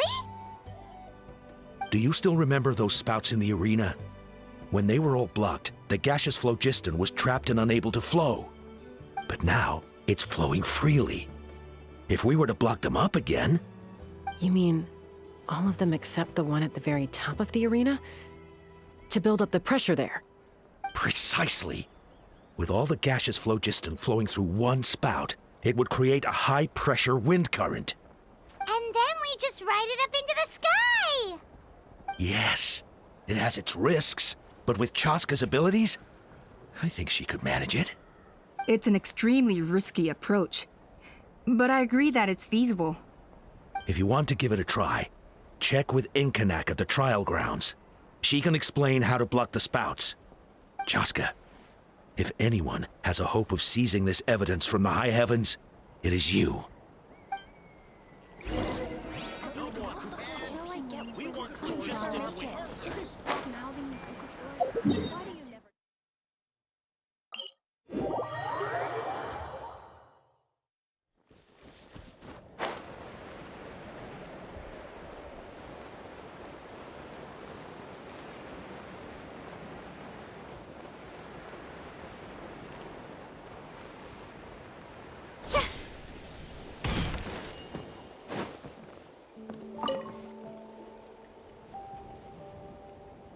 Goodness me, that is a very bold idea. Maybe so, but we have to act fast. What's the quickest way for us to block off the spouts? From a technical perspective, I'd have to advise taking some measurements and carefully planning this out first. But I'm guessing that's not what you want to hear. Then we'll have to take the rough and ready approach. See the solid phlogiston over there? Our prior inspections revealed that some kind of stable structure has formed inside, making it highly damage resistant. It's not without its weak points, but unless they're all struck at the same time, the structural integrity won't be threatened. So, what happens if we do strike them all at once? It'll collapse. Okay, I see where you're going with this. Yeah, you got it. As long as you hit all the weak spots at once from the right angle, the solid phlogiston will fall right on top of the spout and block it up. You're right about rough and ready. Sounds like my kind of plan.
Open fire!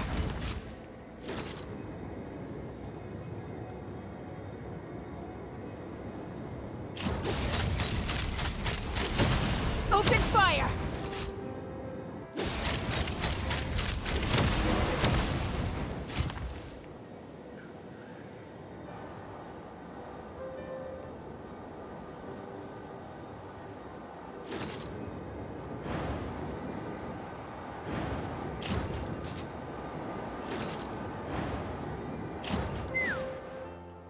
It actually worked!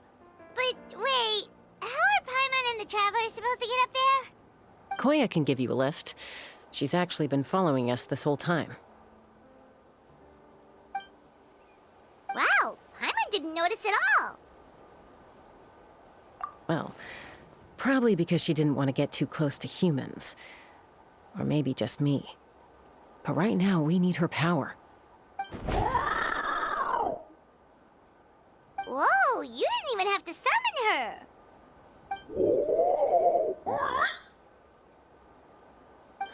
Yes, up there. That's probably where Chime is.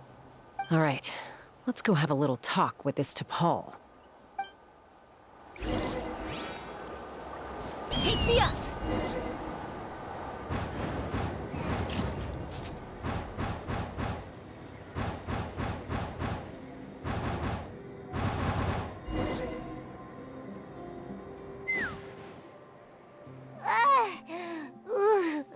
Haven't ever flown that fast before. She feels so ready to throw up. Aha. Just as I thought. It might look like a regular hot air balloon from the outside, but up close, it's clearly been heavily remodeled. And sure enough, it only descended below the cloud line because the custom-built machinery malfunctioned. I should be able to figure it out with T'Pol's notebook. Thankfully, I know a little DIY from fixing up my guns when they're having issues. That should just about do it. Now all it needs is a nice hard kick. Maybe that works on your guns, but, huh? We're really moving!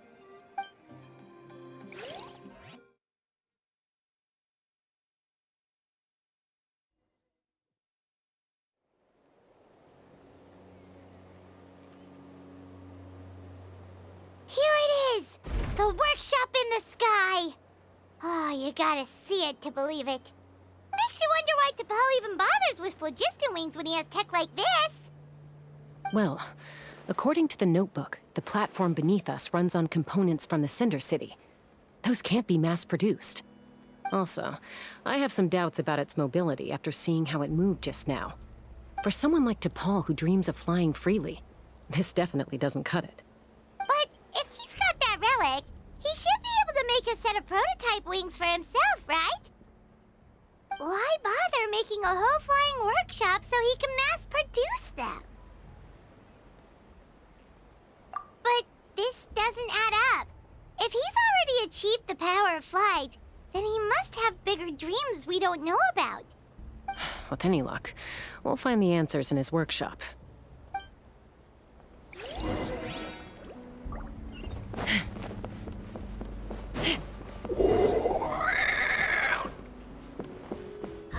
Cuckoosaurs! Seems like the merchants were right. T'Pol's using them for his own ends. I'll bet that mechanism on top.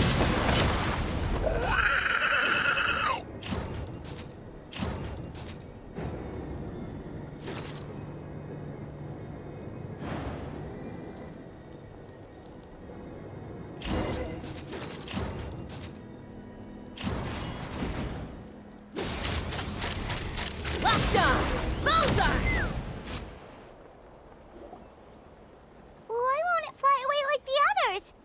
Is it... She's still breathing, but barely. By the looks of it, T'Pol was using these cages to extract phlogiston from the Kukasaurs. Once a Kukasaur is drained of phlogiston, it becomes too weak to move. We'll have to come back for these ones after dealing with T'Pol.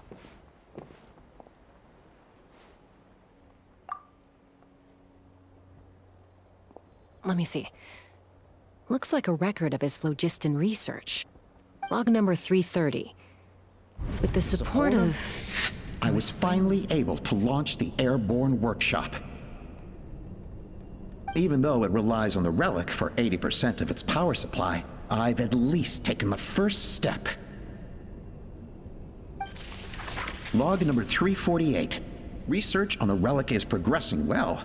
I should be able to replicate the technology and scale up production very soon. Has proposed a name for this groundbreaking invention, the phlogiston wings. I think I'm getting close. Soon I will achieve my dreams. Log number 377. Encountered some issues with the new smaller model phlogiston wings. The gaseous phlogiston showed some volatility during the refinement process. Thinks we should proceed at a more cautious pace with the refinement experiments. But after so many past failures, I have to prove that I will succeed this time. Log number 114. Ran an experiment using Kukasaurs to refine gaseous phlogiston. It was a success. Log number 117. I have started recruiting merchants and hunters to capture wild Kukasaurs. Log number 121. Major breakthrough in the efficiency of phlogiston yield. Huh? So many parts have been crossed out! Yeah, probably the contact he alluded to in his other notebook. Guess he has a benefactor. Did anyone else notice how the numbering system in this notebook suddenly changed halfway through?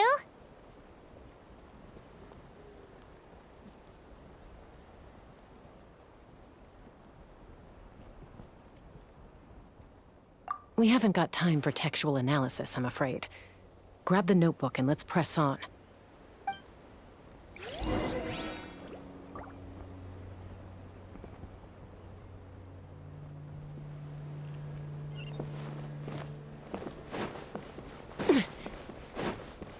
Huh.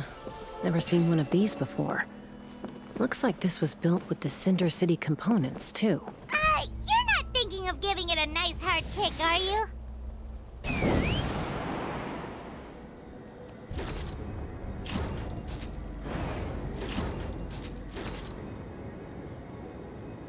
Whoa! What's that mechanism doing? It's asking for a nice hard kick where it hurts. Aim for the weak spot.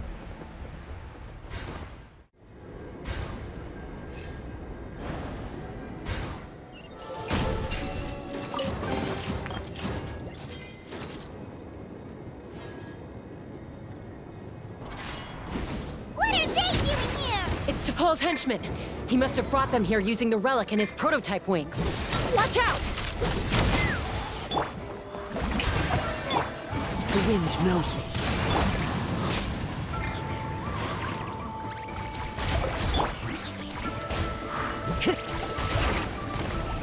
Time to go. One with nature. By ordinance divine. As one with wind and cloud. Fire in the hole.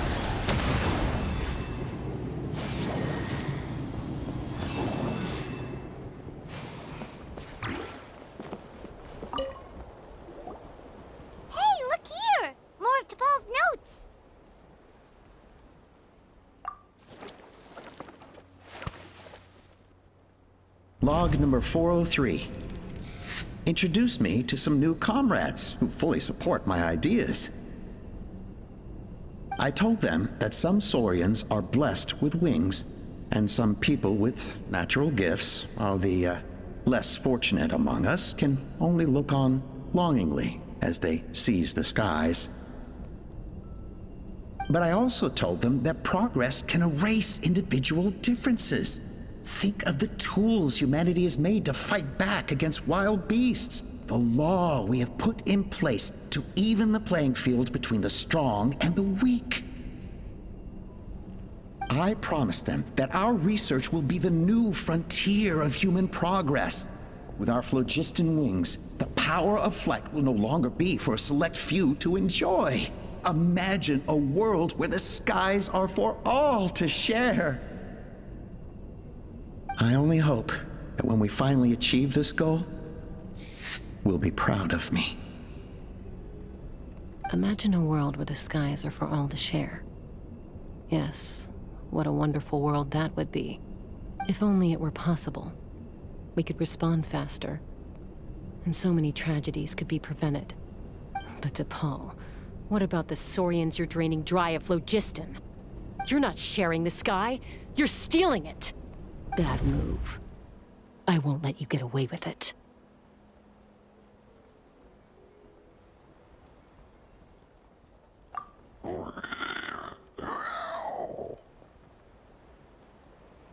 I'm fine. Let's keep moving. I don't think we'll find anything else here.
Take me up!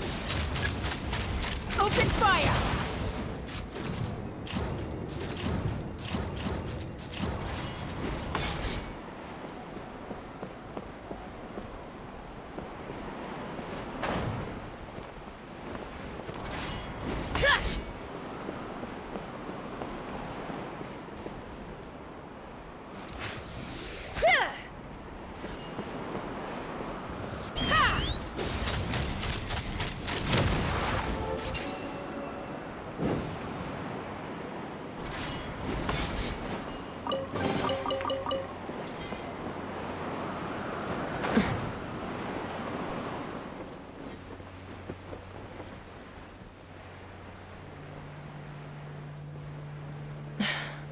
I can't believe he captured so many Kukasaurs.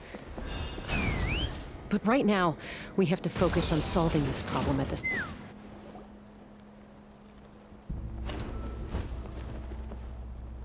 Looks like we've reached the center of the workshop. And still no sign of Koya's baby.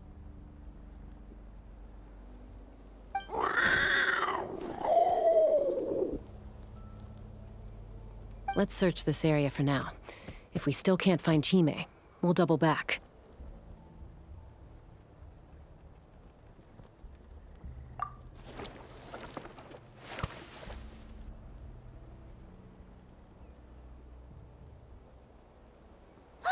Chaska, Traveler, come quick! What is it? Did you find Chime? Not yet, but look! It's another one of T'Pol's notebooks! All right.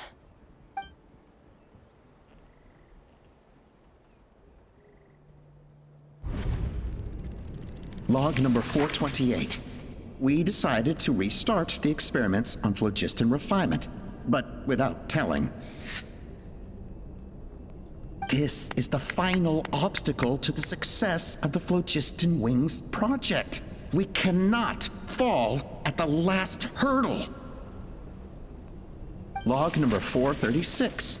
Earlier today, suggested using Kukasaurs as an intermediary to extract refined phlogiston. It's certainly feasible, but... Anyway, as long as our secret experiment succeeds, I'm sure won't bring it up again. Log number 443. We will conduct the experiment tomorrow. But birthday is coming up, so hopefully we'll have a birthday surprise for her. Log number 444. Huh? Why is this log empty? I guess whoever wrote down the log number was prevented from recording the results.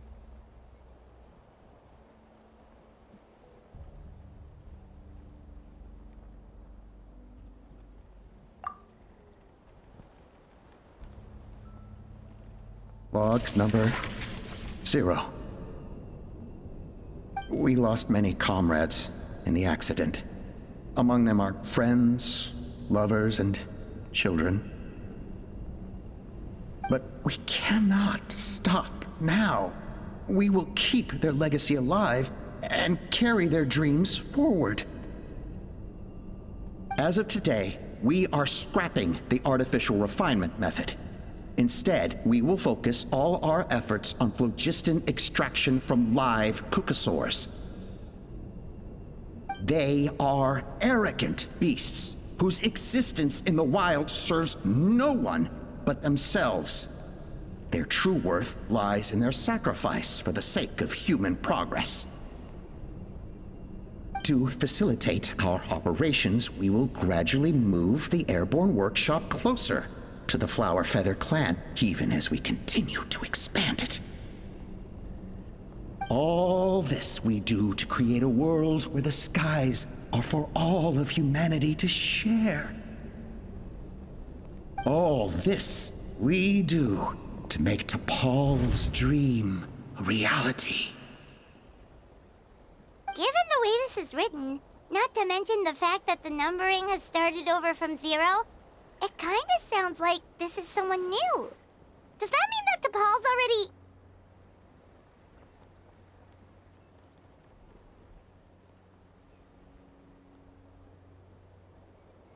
There's also a letter tucked in the end of the notebook. It's from Puma.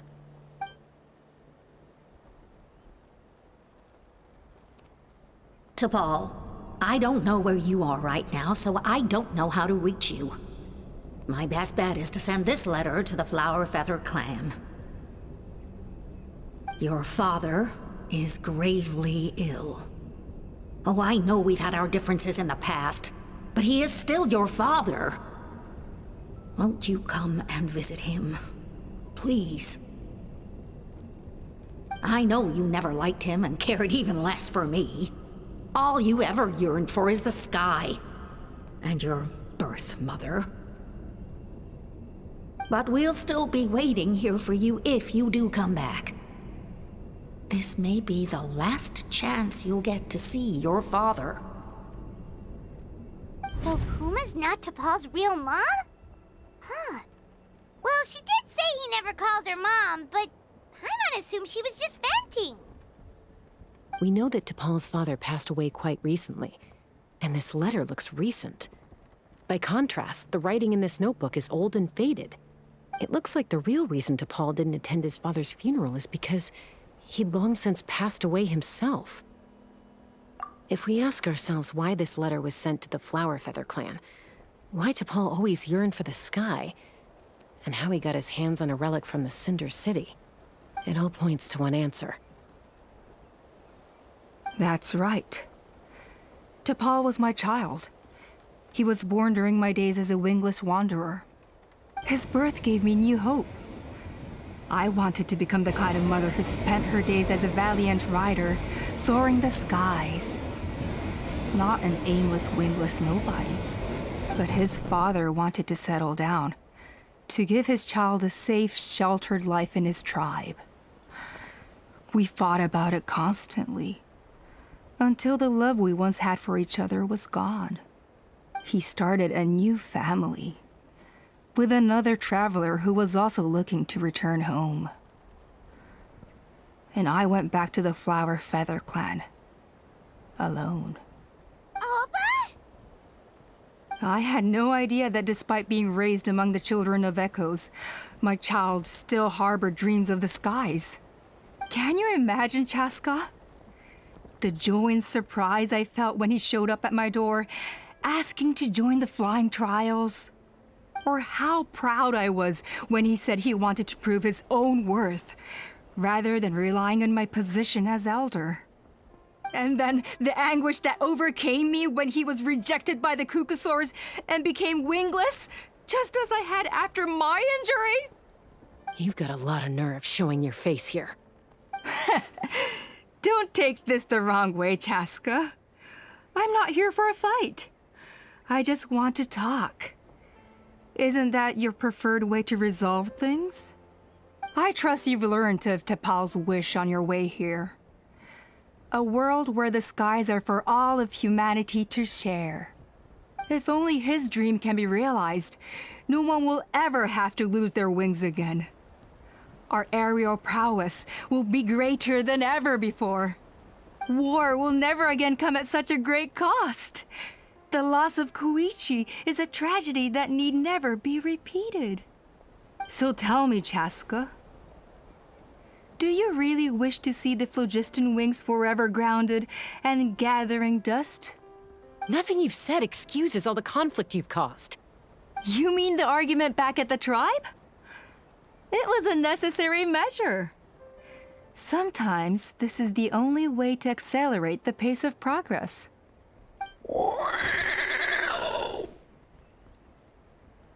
Is a mother harming her children when she coaxes them into swallowing a bitter pill? Of course not.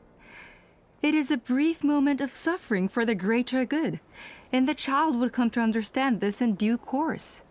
The phlogiston wings are that bitter pill. We will never progress as a tribe if we cling to the scraps the Kukusaurs offer us. Once the people have embraced the phlogiston wings, they will never look back. Even if they learn how the refined phlogiston is sourced. They will convince themselves that the sacrifice of a few Kukusaurs is a small price to pay for our dominion over the skies. But this I had not anticipated. I barely had the chance to introduce the phlogiston wings to the tribe before you found this place. Your plan was hardly foolproof. Yet, it can still be salvaged. Chaska, traveler, you are the hope of humanity. I'm sure you have your doubts about my methods, but know that my love for humanity and for Natlan is genuine. You know me, Chaska. And you know that I've always treated everyone in the Flower Feather clan as my own children, as fellow humans. Surely you can understand my perspective.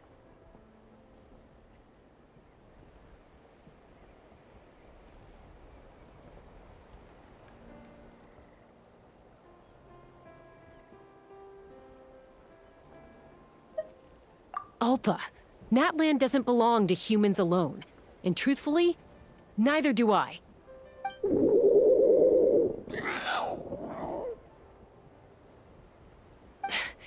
How many times has the Abyss invaded Natlan now? And yet despite how much stronger it is than us, Natlan still stands as a nation of humans and Saurians. Peace imposed by force will crumble in a matter of days, because social bonds are what hold a civilization together. Weren't you the one that taught me that? And yet you would break the bond we share with our Saurian companions to take more power for ourselves? That's as stupid as hacking your own arm off to use it as a club. They are wild beasts, driven purely by instinct. How could they possibly understand human social bonds? How did someone like her ever become a writer?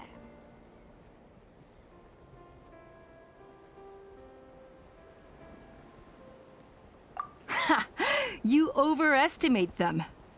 They bow to the strong and shun the weak. That's all there is to it. They never gave T'Pol a second glance when he was at his lowest, nor me when I returned injured from the Cinder City. It's all about survival of the fittest for them. Plain and simple.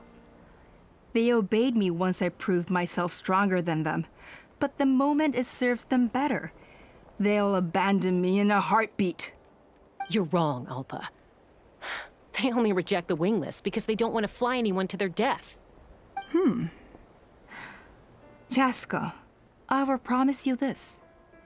Only the unruliest wild cucosaurs will be used for phlogiston extraction. The ones who have nothing else to offer to humanity. Well, that's too bad, because I know a few unruly wild cucosaurs who don't think that idea is gonna fly. Namely my mom, my sister, and me. And the others? To us, they're friends, family, even children. So if you want to put any of them in one of your cages, you're gonna have to go through us. Is that right? I knew you might be difficult to convince. Maybe this will change your mind.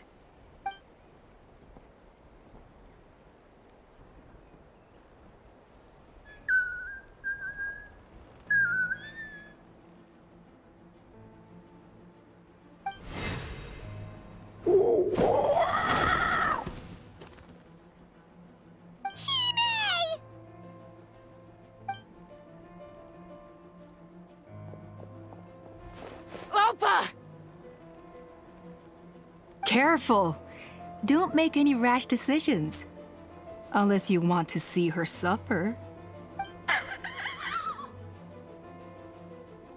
Oh no, that's one of the extraction cages! I told my subordinates to take control of the tribe while I was away.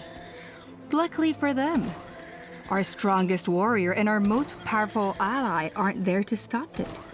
Take control? What are you planning to do with Mutota and his supporters? Merely accelerate their inevitable downfall. They cannot stand in the way of progress forever. It is not the move I wish to make, but I'm afraid you and your friends force my hand. And since you insist on imposing me too, I have no choice but to keep you here until the dust has settled. So that's what you meant by I just want to talk. You never intended to negotiate. You just wanted to stall us. No, Chaska. I genuinely hoped I could win you over. You are the strongest warriors we have. Put down your weapons, and I promise you that no harm will come to this young Saurian. I just need you to stay here for the next couple of weeks or so, while my people consolidate their power. Then, I will give her back to you, and you'll be free to leave.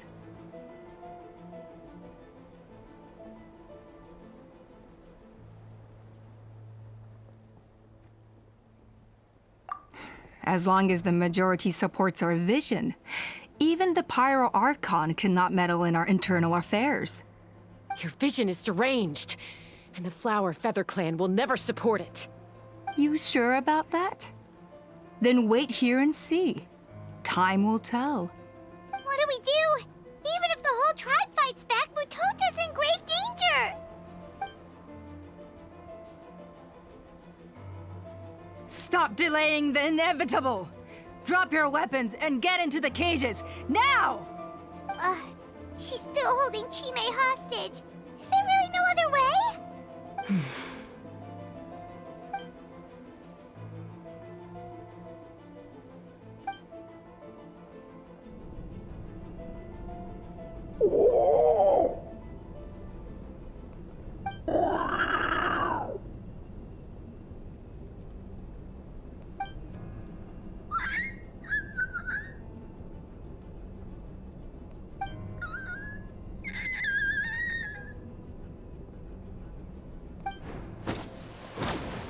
Koya? Huh? What are you yapping about? Stand down. Drop your weapons, now! This instant! No! The relic!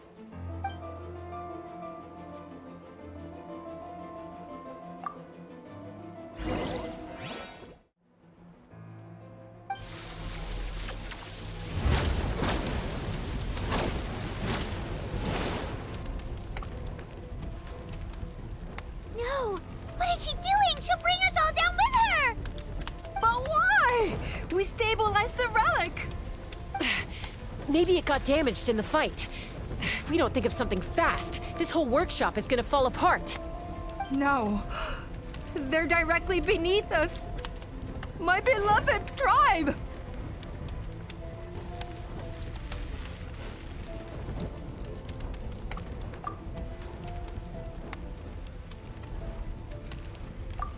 Okay,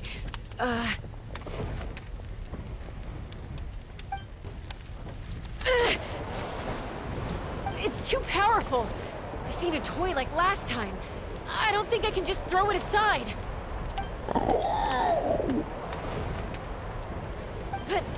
But we need to get it far away before it explodes. Then the tribe will be safe, and so will this workshop. Koya, remember when we were kids? Come on, let's take this thing high up into the sky.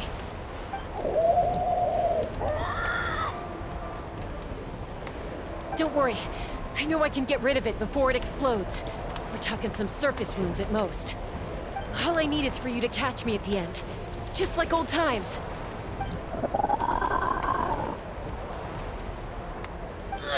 I can't hold it back anymore. We have to go. Don't be insane! Alpa! What are you... You're a fool, Chaska! Why would you choose such a risky solution? We cannot entrust the safety of our tribe to this wild Saurian! I'm the fool! You really think you can stand a better chance than me? Sure, it may be asking too much for an ex-wingless to escape the blast radius in time.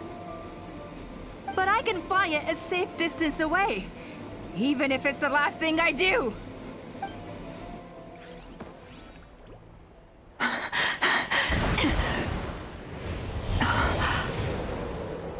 Here, these should be high enough to save the clan.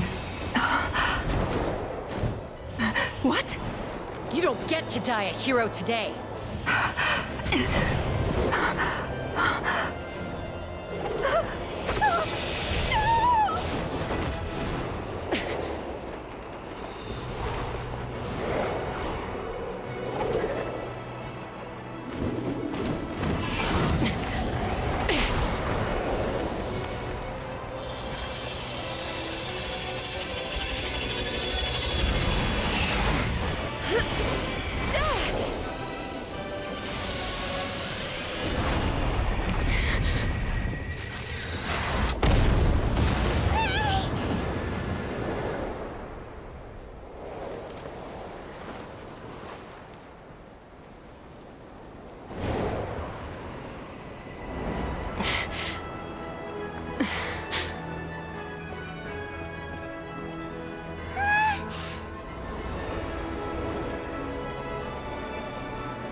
Koya, are you hurt? Let me take a look at you. What do you mean, I'm fine? Didn't I tell you to catch me on your back? Why did you try to shield me from the blast?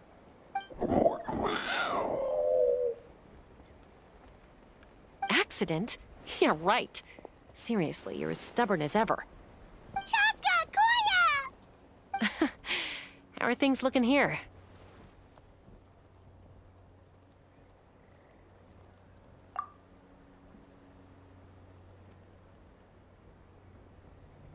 I think that's putting it mildly. I owe you one. Again.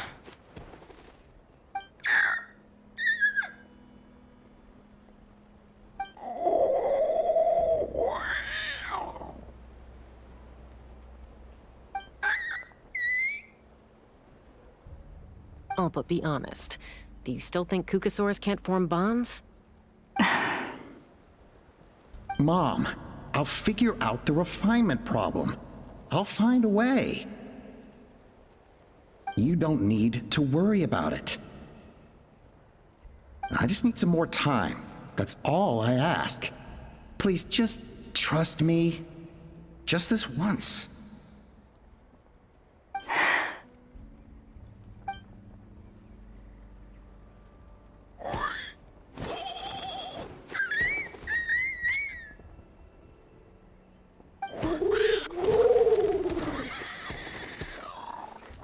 The Flower Feather Clan yield to the strong. And it's up to the winners to define what strength means. So it looks like it's my turn to yield.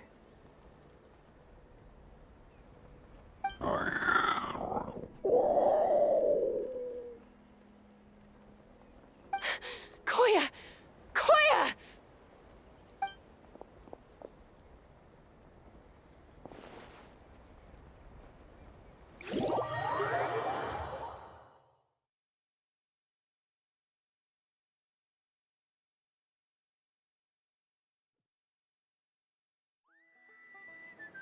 So, you're absolutely sure it's not because of the explosion?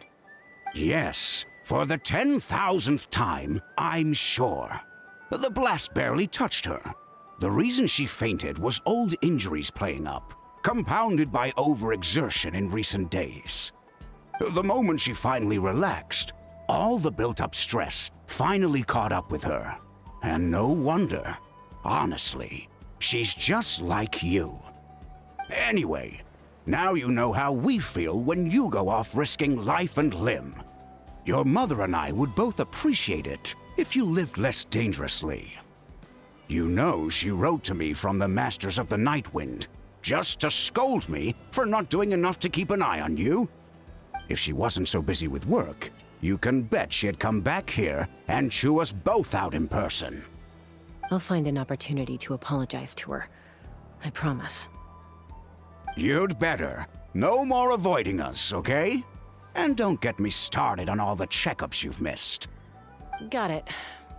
Got it. Huh? Koya? You're awake.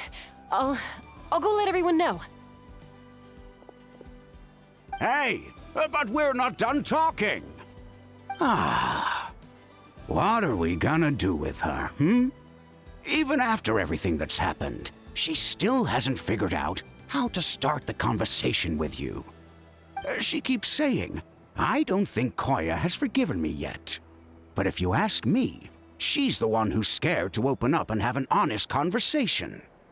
For all her confidence, she's a very sensitive soul underneath.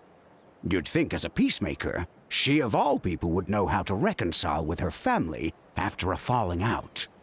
She must have been a handful growing up. Thank you for being there for her. And of course, thank you for keeping her safe when you were up there in the sky. Koya, Uncle Cusco, we're here! Ha! I was just telling her that she's not to go chasing danger with Chaska ever again. Cusco, I understand how you must feel. But it's all thanks to Koya and Chaska's efforts that the airborne workshop didn't come crashing down on our heads. Oh, Paimon almost forgot to ask. They didn't hurt you while we were gone, did they? Thankfully, when her co-conspirators tried to arrest me, I was out coaching Koya and Junan. The two of them were a huge help. They took care of things while I went around rallying the resistance. So, in the end, Alpa's would-be revolt didn't really get off the ground. And as it turns out, not all of the wingless want to see our dear Saurian friends replaced with phlogiston-powered gizmos. I'm so sorry you got mixed up in this, by the way. We should have caught on to Alpa's scheme sooner. We could have saved so many Kukasaurs from getting hurt. Most of the airborne workshop has now been dismantled. We've just left one small, harmless part intact, and repurposed it as a jail for Alpa and her cronies. Let's see how they like being locked up in a sky prison!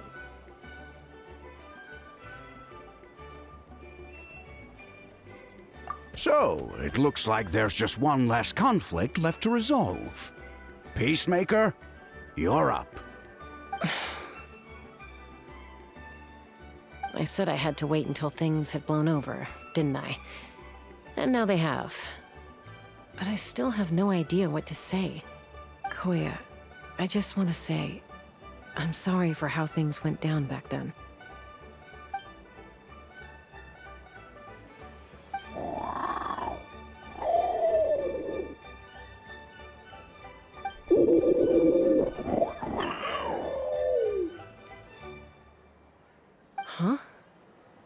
does this mean you're not mad at me anymore? There's that family likeness coming through again.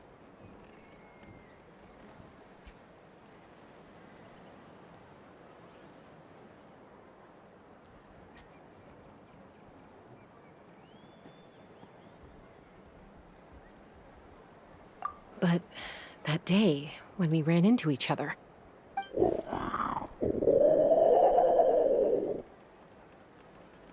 Huh? So then, when did you finally make your peace with it?